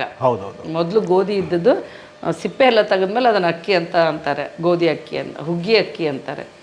ಅದರಿಂದ ನಮ್ಮಲ್ಲಿದೆ, ಅದು ವಿಶೇಷ. ಅದು ನಿಮ್ಮ ಕಡೆ ಅದನ್ನು ಮಾಡಲ್ಲ. ಅದು ಎಲ್ಲ ಬೇರೆ ಎಲ್ಲ. ಆಮೇಲೆ ಶಂಕರಪೋಳೆ ಆ ಕಡೆ ಫೇಮಸ್, ನಮ್ಮ ಕಡೆ ಫೇಮಸ್ಸು. ಅದೆಲ್ಲವೂ ಶ್ರಾವಣದಲ್ಲಿ ಬಿಟ್ಟರೆ ದೀಪಾವಳಿಲಿ. ಶ್ರಾವಣದಲ್ಲಿ ಕೊಬ್ಬರಿ ಕುಬ್ಸ ಅಂತ ಕೊಡ್ತೀವಿ ನಾವು, ಹೆಣ್ಮಕ್ಳಿಗೂ ಕೊಡ್ತೀವಿ. ಅಕ್ಕಪಕ್ಕದ ಮನೆಗೆಲ್ಲ ತಾಟ್ಗಳು ಎಕ್ಸ್ಚೇಂಜ್ ಆಗುತ್ತೆ. ಇದಷ್ಟು ಮನೇಲಿ ಏನು ಮಾಡಿರ್ತಾರೆ. ಆಮೇಲೆ ಅವಲಕ್ಕಿ, ಚುರುಮುರಿ ಚೂಡ, ಅದೆಲ್ಲನೂ ಅಂದರೆ ಅವಲಕ್ಕಿ ಚೂಡ ಅಂತಲೇ ಹೇಳ್ತೀವಿ ನಾವು. ಅಂದರೆ ಅವಲಕ್ಕಿ ಚೂಡ, ಮುರ್ಮುರಿ ಚೂಡ, ಅಂದರೆ ಚುರುಮುರಿ ಅಂದರೆ ಕಳ್ಳೆಪುರಿ, ಮುರ್ಮುರಿ ಅಂದರೆ ಅದೇ ಸ್ವಲ್ಪ ಹಿಂಗೆ ಸುಕ್ಕಾಗಿರುತ್ತೆ, ಸ್ವಲ್ಪ ಇದಕ್ಕಿಂತ ಗಟ್ಟಿ ಇರುತ್ತೆ, ಅದಕ್ಕೆ ಮುರ್ಮುರಿ ಅಂತೀವಿ. ಅದರದ್ದೆಲ್ಲ ಚೂಡ ಮಾಡಿ ಪರಸ್ಪರ ಹಂಚ್ಕೊಳ್ಳೋದಿದೆಯಲ್ಲ, ಅದು ಆ ಥರದ್ದು ತುಂಬ ಮಿಸ್ ಮಾಡ್ಕೊಳ್ತೀನಿ ಸರ್ ನಾನು ಇಲ್ಲಿ, ನಿಜ. ಸೊ ಹಬ್ಬಗಳು ಅಂತ ಹೇಳಿದ್ರೆ ಹಬ್ಬನೇ ಅದು. ನಿಜವಾಗ್ಲೂ ಹಬ್ಬ, ನಿಜವಾಗ್ಲೂ ಹಬ್ಬ. ಎಷ್ಟೇ ಕೆಲಸಗಳಾಗತ್ತೆ ಆ ಟೈಮಲ್ಲಿ. ಆಮೇಲೆ ಅದು ಒಂದು ಪ್ರತಿ ಹಬ್ಬಕ್ಕೂ ಎಲ್ಲ ತೆಗಿಬೇಕು. ನಮ್ಮ ಅಜ್ಜಿದು ಒಂಥರ ಸ್ಟ್ರಿಕ್ಟ್ ಬಾಸ್ ಅವರು. ಒಂದು ಒಕ್ಕಲ್ತನದ ಮನೆ, ನಿಮ್ಮಲ್ಲಿ ಒಕ್ಕಲ್ತನ ಅಂತ ಹೇಳ್ತಾರೆ, ರೈತಾಪಿ, ನೀವು ಅದನ್ನೇ ಹೇಳ್ತೀರಲ್ಲ, ಒಕ್ಕಲ್ತನದ ಮನೆ. ಮನೇಲಿ 4-5 ಜನ ಊಟ ಮಾಡೋ ರೈತರು, ಮನೇಲಿ ಒಂದು ರಾಶಿ ಜನ, ಒಂದು ಏನಿಲ್ಲಂದ್ರೂ 15-20 ಜನ ಇರುವಂಥ ಕೂಡು ಕುಟುಂಬ. ನಾವು ರಜೆಗೆ ಹೋದ್ರಂತೂ ಒಂದು ಮೊಮ್ಮಕ್ಕಳೇ 26 ಜನ ಇದ್ವಿ ಸರ್ ನಾವು. 2 ಕಟ್ಟೆ, ಮನೆಯದ 2 ಹೊರಗಡೆ ಕಟ್ಟೆ ಎಲ್ಲ ತುಂಬ ಹೋಗೋದು ನಾವು ಮಲಗಿದ್ರೆ, ಮಧ್ಯದಲ್ಲಿ ಬೇರೆ ಮಲಗೋದು. ಮಿನಿ ಶಾಲೆ. ಆಮೇಲೆ ತೋಳದ ಭಯ ಇರೋದು ನಮ್ಗೆ. ಆಗೆಲ್ಲ ತೋಳ ಬರ್ತಾ ಇತ್ತು. ಏನು ಲಾಸ್ಟ್ ಮಲ್ಗೋರು ನಾನು ಮಲ್ಗಲ್ಲ, ನೀನ್ ಮಲ್ಗಲ್ಲ, ತೋಳ ಎಳ್ಕೊಂಡು ಹೋಗುತ್ತೆ ಅನ್ನೋ ಭಯಕ್ಕೆ. ಹಂಗಿದ್ದ ಮನೆ ಅವ್ರು ಹೋಗ್ಲಿ ಬಿಡು ಅಂತ ಯಾವತ್ತೂ ಬಿಟ್ಟಿದ್ದಿಲ್ಲ. ಶ್ರಾವಣದಿಂದ ಶುರು ಆಗೋದು ನಮ್ಮ ಅಜ್ಜಿಗೆ. ಅಂದರೆ ಯಪ್ಪ ಬಂತು ಹಬ್ಬ ಅನ್ನೋರು ಮನೆಯಲ್ಲಿ ಎಲ್ಲ ತೆಗಿಬೇಕು. ಬಟ್ಟೆ ಒಂದು ಇಷ್ಟೇ ತುಕಡಿ ಬಟ್ಟೆ ಇದ್ರೂ ಕೂಡ ಅದು ಮಡಿ ಆಗ್ಬೇಕು ಅಗೇನು. ಅಲ್ಲಿಂದ ಹಿಡಿದು ಆಗೆಲ್ಲ ಕೌದಿ ಮಾಡೋರು. ನನ್ನ ಅಪ್ಪನ ಸೋದರತ್ತೆ ಎಷ್ಟು ಚಂದದ ಚಿತ್ತಾರದ ಕೌದಿಗಳನ್ನು ಮಾಡ್ತಿದ್ರು ಅಂದರೆ, ಎಷ್ಟೋ ವರ್ಷ ಕಾಲ ನನ್ನ ಅಪ್ಪ ಅಂದರೆ ನನ್ನ ತಾಯಿ ಮನೇಲಿ ಇತ್ತು ಅದು. ಅದರಲ್ಲಿ ಎಷ್ಟು ಚಿತ್ತಾರಗಳು, ಎಲ್ಲದಕ್ಕೂ ಅರ್ಥ. ಅವರು ಅದನ್ನು ಎಷ್ಟು ಅರ್ಥ ಸಹಿತವಾಗಿ ವಿವರಿಸ್ತಿದ್ರು ಅಂದರೆ, ಆ ಟ್ಯಾಲೆಂಟ್ನ ಇವತ್ತು ಕೌದಿ ಹೊಲಿತಾರೆ, ಸುಮ್ಮನೆ ಸೀರೆಗಳನ್ನು ಸೇರಿಸ್ಬಿಟ್ಟು ದಾರ ಹಾಕ್ತಾರೆ. ಆಗ ಹಾಗಲ್ಲ, ಕಲರ್ ಕಾಂಬಿನೇಷನ್ ಅದೇ ರೀತಿ ಆರ್ಟಿಸ್ಟಿಕ್ ಆಗೇನೆ ಇರ್ತದೆ. ಅಲ್ಲ, ಅದು ಹೇಗಿರ್ತಿತ್ತು ಅಂದರೆ, ಈಗ ಟೇಲರ್ ಹತ್ರ ಹೋಗೋರು, ಹೋಗ್ಬಿಟ್ಟು ಅಲ್ಲೆಲ್ಲ ಕಟ್ ಮಾಡಿ ಸಣ್ಣ ಸಣ್ಣ ಪೀಸ್ ಎಲ್ಲ ಇರುತ್ತಲ್ಲ, ಅದನ್ನೆಲ್ಲ ತಂದು ಪುಗಡಿ ಆಟ, ನೀವೇನು ಹೇಳ್ತೀರಿ, ಹೀಗೆ ನಾವು ಇಬ್ರು ಹಿಡ್ಕೊಂಡು ಅದ್ರ ಸಕ್ಕ ಸರಿಗೆ ಹೇಳ್ತೀವಿ. ಮಹಾರಾಷ್ಟ್ರದವ್ರು ಪುಗಡಿ ಅಂತಾರೆ ಅದನ್ನ. ಅದ್ರ ಚಿತ್ರ ಬಿಡಿಸ್ಕೋರು. ಆಮೇಲೆ ತೇರು ಬರೋದು, ಅದರಲ್ಲಿ ರೇಲ್ ಇದ್ರೆ ರೇಲ್ ಬರೋದು, ಏನು ಬರುತ್ತೆ ಅವರು ಅದರಲ್ಲೇನೆ ಆ ಕೌದಿನೇ ಎಷ್ಟು. ಆಮೇಲೆ ಹೂಗಳು ಬರೋದು, ಎಲೆ ಬರೋದು, ಬಳ್ಳಿ ಬರೋದು. ಆ ತುಂಡು ಬಟ್ಟೆ, ವೇಸ್ಟ್ ಬಟ್ಟೆಲ್ಲೇ ಅಷ್ಟು ಚೆನ್ನಾಗಿ ಮಾಡ್ತಾಯಿದ್ರು. ಆ ಟ್ಯಾಲೆಂಟ್ ಇದೆಯಲ್ಲ, ಇವತ್ತು ನಿಜವಾಗ್ಲೂ ಅದನ್ನು ಯಾರಾದರೂ ಇದ್ದರೆ ಅದನ್ನು ಉಳಿಸ್ಕೋಬೇಕು ಅಥವಾ ಅದನ್ನು ಬೆಳೆಸ್ಬೇಕು ಅಂತ ನಂಗೆ ತುಂಬ ಅನ್ನಿಸ್ತಿದೆ. ಆ ಒಂದು ಇದು ನಾನೇನು ಬಟ್ಟೆ ವಿಷಯ ಹೇಳ್ತಿದ್ದೆ, ಆ ಥರ ತುಂಡು ಬಟ್ಟೆನೂ ಎಸಿತಿದ್ದಿಲ್ಲ. ಅದನ್ನೆಲ್ಲ ಕ್ಲೀನ್ ಮಾಡಬೇಕು, ಮನೆಯೆಲ್ಲ ಸಾರಿಸ್ಬೇಕು, ಮೇಲೆ ಕೆಳಗೆ. ನಮ್ಮದು ಅಡುಗೆ ಮನೆಯಿಂದ ಅಂದರೆ ಮನೆ ಬೇರೆ, ಅಡುಗೆ ಮನೆ ಆಚೆ ಇತ್ತು, ಹಳ್ಳಿನಲ್ಲಿ ಅದೊಂದು ಇತ್ತು, ಅದು ಸೆಪ್ರೇಟ್ ಆಗಿತ್ತು, ದೊಡ್ಡದು. ಆ ಕಡೆ ಕೂತ್ಕೊಂಡು ಊಟ ಮಾಡ್ಬೋದು. ಈಗೆಲ್ಲ ನಾವು ಅದನ್ನು ಡೈನಿಂಗ್ ಹಾಲು ಮತ್ತೊಂದೆಲ್ಲ ಹೇಳ್ತೀವಲ್ಲ, ನೆಲದ ಮೇಲೆ ಕೂತ್ಕೊಂಡು ಉಣ್ತಾ ಇದ್ವಿ. ಮತ್ತು ಅದನ್ನು ಮಣ್ಣಿನಿಂದ ಇಲ್ಲ ಸಗಣಿಯಿಂದ ಸಾರಿಸಿರೋರು, ಆಮೇಲೆ ಕಲ್ಲು ಹಾಕಿದ್ರು. ಬಟ್ ಅದನ್ನೆಲ್ಲ ಮಾಡಬೇಕಿತ್ತು. ನನ್ನ ಚಿಕ್ಕಮ್ಮ ಅದೆಲ್ಲ ಬಟ್ಟೆ ತೊಳಿಬೇಕಿತ್ತು, ಅಷ್ಟು ಪಾತ್ರೆಗಳನ್ನು ಮತ್ತೆ ತೊಳೆದಿಡಬೇಕಿತ್ತು. ಅದು ಶ್ರಾವಣದಲ್ಲೂ ಆಗ್ತಾಯಿತ್ತು, ಶ್ರಾವಣದ ನಂತರ ದಸರಾದಲ್ಲಿ ಆಗ್ತಾಯಿತ್ತು. ಅದಾದಮೇಲೆ ಇಮ್ಮಿಡಿಯೇಟ್ ದೀಪಾವಳಿ ಬರುತ್ತೆ. ದೀಪಾವಳಿ ಆಮೇಲೆ ಹೇಗೆ ಅಂದರೆ ಎಲ್ಲವೂ ಇಷ್ಟಿಷ್ಟು ಹತ್ರನೇ ಮಾಡಬೇಕು, ಒಂದು ರಾಶಿನೇ ಮಾಡಬೇಕು. ಅದನ್ನೆಲ್ಲನೂ ಮಾಡ್ತಾ ಇದ್ರಲ್ಲ, ನಾವೀಗ ಒಂದಿಷ್ಟಕ್ಕೆ ದಣಿತೀವಲ್ಲ ಅಂತ ನಂಗೆ ಅನಿಸುತ್ತೆ. ಕೆಲಸ ಪಾತ್ರೆ ಇಟ್ಟರೆ ಕಡಾಯಿಗಳು ಇಡ್ತಾ ಇದ್ರು, ಎಲ್ಲನೂ ಅಷ್ಟೇ. ಮತ್ತೆ ಕೀಲಿ ಹಾಕೋರು ಅದನ್ನ. ನಮ್ಗಳಿಗೆ ಈಗ ಮಕ್ಕಳಿಗೆ ಮಾಡಿಟ್ರೆ ಎದುರುಗಡೆ ತಿನ್ನಲ್ಲ ಇವ್ರುಗಳು. ಆಗ ಎಲ್ಲ ಕೀಲಿ ಹಾಕೋರು, ಇಲ್ಲ ಅಂದರೆ ಮೇಲೆ ನಾಗೊಂದಿ ಮೇಲೇನೋ ಇದ್ರ ಮೇಲೇನೋ. ನಮಗೆ ಎಟಕಬಾರ್ದು ಅದು, ಆ ರೂಮ್ ಕೀಲಿನೇ ಇರ್ತಾ ಇತ್ತು. ಸೊ ನೀವು ಬಾಲ್ಯದಲ್ಲಿ ಕೀ ಹುಡುಕಾಟ ಮಾಡಿದ್ದೀರಾ? ಅದೆಲ್ಲ ಆಗಿದೆ, ಹುಡ್ಕೋದು, ನೀನು ನೋಡು. ಆಮೇಲೆ ಹೊರಗಡೆಯಿಂದ ನಾವು ಆಯಿ ಅಂತೀವಿ ಅಜ್ಜಿಗೆ, ಈ ಆಯಿ ಬಂದ್ಲ ನೋಡು, ಮುತ್ತೆ ಬಂದ ನೋಡು ಅಂತ. ಮುತ್ತೆ ಅಂದರೆ ತಾತ. ಅದನ್ನ ಮಾಡಿದ್ವಿ. ಆಮೇಲೆ ನಮ್ಮಲ್ಲಿ ಹೇಳಿದ್ನಲ್ಲ 40 ಮಾವಿನ ಗಿಡ ಇತ್ತು. ಹೌದು, ಬೇರೆ ಬೇರೆ ಒಂದು 20 ವೆರೈಟಿ ಇತ್ತು. ಅದು ಒಂದೊಂದು ಮಾವಿನ ಗಿಡ 2 ಇದಂತೆ. ಸೊ ಅದೆಲ್ಲ ಅಡಿ ಹಾಕೋದು ಅಂತೀವಿ, ಅದನ್ನ ಹಣ್ಣಿಗೆ ಹಾಕೋದು. ಅವಾಗ್ಲೂ ಅಷ್ಟೇ. ನೀವು ಅಡಿಗೆ ಹಾಕೋದು ಅಂತ ಹೇಳ್ತಿದ್ರಲ್ಲ, ಯಾವ್ದ್ರಲ್ಲಿ ಅಡಿಗೆ ಹಾಕ್ತಾ ಇದ್ರಿ? ಈ ಕೆಳಗಡೆ ಜವೆ ಗೋಧಿ ಅಂತೀವಿ, ಆ ಹುಲ್ಲು ಕೆಳಗಡೆ ಇರೋದು, ಅದ್ರ ಮೇಲೆ ಮಾವಿನಕಾಯಿಗಳನ್ನ ಹಾಕಿ ಮತ್ತೆ ಅದ್ರ ಮೇಲೆ ಅಗೇನ್ ಅದು ಕವರ್ ಮಾಡೋರು. ರೂಮ್ ಅದು. ಅವಾಗ ಮಾವಿನ ಸೀಸನಲ್ಲಿ ಏನಾಗ್ತಾಯಿತ್ತು ಅಂತಂದರೆ, ಎಷ್ಟು ಸಾಧ್ಯನೋ ಮನೆಯೆಲ್ಲ ಮಾವಿನ ಹಣ್ಣಿಂದ ತುಂಬ್ಕೊಳ್ಳೋದು. ನಮ್ಮ ಅಜ್ಜಿ ಅದಕ್ಕೂ ಕಾವಲ ಕಾಯೋರು. ಅದನ್ನು ಕೊಳ್ತಿರೋದು ತಿಪ್ಪಿಗೆ ಹಾಕ್ತಿದ್ರೆ ವಿನಃ ನಮಗೆ ದಿನಕ್ಕೆ 2-3 ಕೊಟ್ಟರೆ ಜಾಸ್ತಿ, ಅಂದರೆ ಲೂಸ್ ಮೋಷನ್ ಶುರು ಆಗುತ್ತೆ ಅನ್ನೋ ಭಯಕ್ಕೆ. ನಮಗೆ ಆಸೆ ಅದು, ಬೇಡ ಅಂದಷ್ಟು ಮಾಡಬೇಕು ಅನ್ನೋದು ಮನುಷ್ಯನ ಸ್ವಭಾವ ಅನ್ಸುತ್ತೆ. ಏನೋ ಒಂಚೂರು ಅವ್ರ ಕಣ್ಮರೆ ಆದರೆ ಸಾಕು, ದಬಕ್ಕಂತ ಹೋಗೋದು, ತಗೊಳ್ಳೋದು, ಬರೋದು, ತಿನ್ನೋದು. ಆಮೇಲೆ ಅದು ದೊಡ್ಡ ತಿಪ್ಪೆ ಇತ್ತು. ಈಗೇನು ನಾವು ಎಂಥ ಸಹಜ ಇದ್ರ ಗೊಬ್ಬರ ಅಂತ ಹೇಳ್ತೀವಿ, ಸಾವಯವ ಅಂತೆಲ್ಲ ಹೇಳ್ತೀವಿ. ಬಹುಶಃ 30-40 ಸೈಟ್ನಷ್ಟೇ ನಮ್ಮ ದೊಡ್ಡ ತಿಪ್ಪೆ ಇತ್ತು, ಅಥವಾ ಅದಕ್ಕೂ ದೊಡ್ಡದಿತ್ತು. ಎಷ್ಟು ಗಾಡಿ ಆಗ್ತಾ ಇತ್ತು ಅಂದಾಜು? ಅದು ಎಷ್ಟು ಆಗ್ತಾ ಇತ್ತು? ಸುಮಾರು ಜಮೀನ್ ಪೂರ್ತಿ ಯಾವುದೇ ಗೊಬ್ಬರ ಇಲ್ಲ. ಹೌದು, ಅದನ್ನೇ ಜಾಸ್ತಿ. ಆಮೇಲೆ ಯೂರಿಯಾ ಮತ್ತೊಂದು ಅಂತೆಲ್ಲ ಬಂದಿದ್ದು. ಬಟ್ ಅದಕ್ಕಿಂತ ಮುಂಚೆ ಇದು ಸಹಜವಾಗಿ ಗೊಬ್ಬರ. ಹೌದು, ಕಲಾವಿದರಿಗೆ ಹೇಳಬಾರ್ದು ಅಂತಾರೆ, ನಿಜ. ಒಬ್ಬ ಕಲಾವಿದೆ ಹಾಗೆ ಆರಂಭದ ನನ್ನ ಈ ಸತ್ಯವನ್ನು ನಾನು ಹೇಳಲೇಬೇಕಾದ್ರಿಂದ, ಆ ನಾಟಕ ನಾನು ಮಾಡ್ತೀನಿ ಅಂತ ಒಪ್ಕೊಂಡಿದ್ದು ಅದರಲ್ಲಿ ಡೈಲಾಗ್ಸ್ ಇಲ್ಲ ಅನ್ನೋ ಕಾರಣಕ್ಕೆ. ಸೊ ಡೈಲಾಗ್ಸ್ ಇಲ್ಲ, ಮರೆಯೋ ಗೋಜಿಲ್ಲ ಅನ್ನೋ ಕಾರಣಕ್ಕೆ ಮಾಡ್ತೀರಾ ಅಂತ ಆ ನಾಟಕದ ನಿರ್ದೇಶಕರಾದ ಸಾದಯ್ಯ ಅವ್ರು ಹೇಳಿದ್ರು, ಇಲ್ಲ ಅದರಲ್ಲಿ ಯಾವ ಡೈಲಾಗ್ಸು ಇರಲ್ಲ, ಅಭಿನಯಿಸಿ ನೀವು ಅಂತ. ಸಿಕ್ಕಾಪಟ್ಟೆ ಖುಷಿ ಆಗೋಯ್ತು. ಹಬ್ಬ, ಸದ್ಯ ಡೈಲಾಗ್ಸ್ ಎಲ್ಲ ಊರು ಹೊಡೆಯೋ ಇದು ಇರಲ್ಲ ಅಂತ. ಮೊದಲನೇದು ಬೇರೆ, ಆ ತನಕ ಹೆದರಿಕೆ ಎಲ್ಲ ಇರುತ್ತೆ. ಹಾಗಾಗಿ ಅದು ಮೂಗಿ ಪಾತ್ರ ಆಗಿತ್ತು. ಅಂದರೆ ನಾಟಕದ ಎಲ್ಲ ಪಾತ್ರಗಳಿಗೂ ಮಾತಿದೆ, ಈಕೆ ಮೂಗಿ. ಹೀಗಾಗಿ ಮೂಗಿ ಅಲ್ವಾ, ಮಾತಾಡೋ ಗರಜ್ ಇರಲ್ಲ, ಡೈಲಾಗ್ ನೆನ್ಪಿಟ್ಕೊಳ್ಳೋ ಅವಶ್ಯಕತೆ ಇರಲ್ಲ ಅಂತ ಹೇಳಿ ಒಪ್ಕೊಂಡಿದ್ದು ಆ ನಾಟಕ.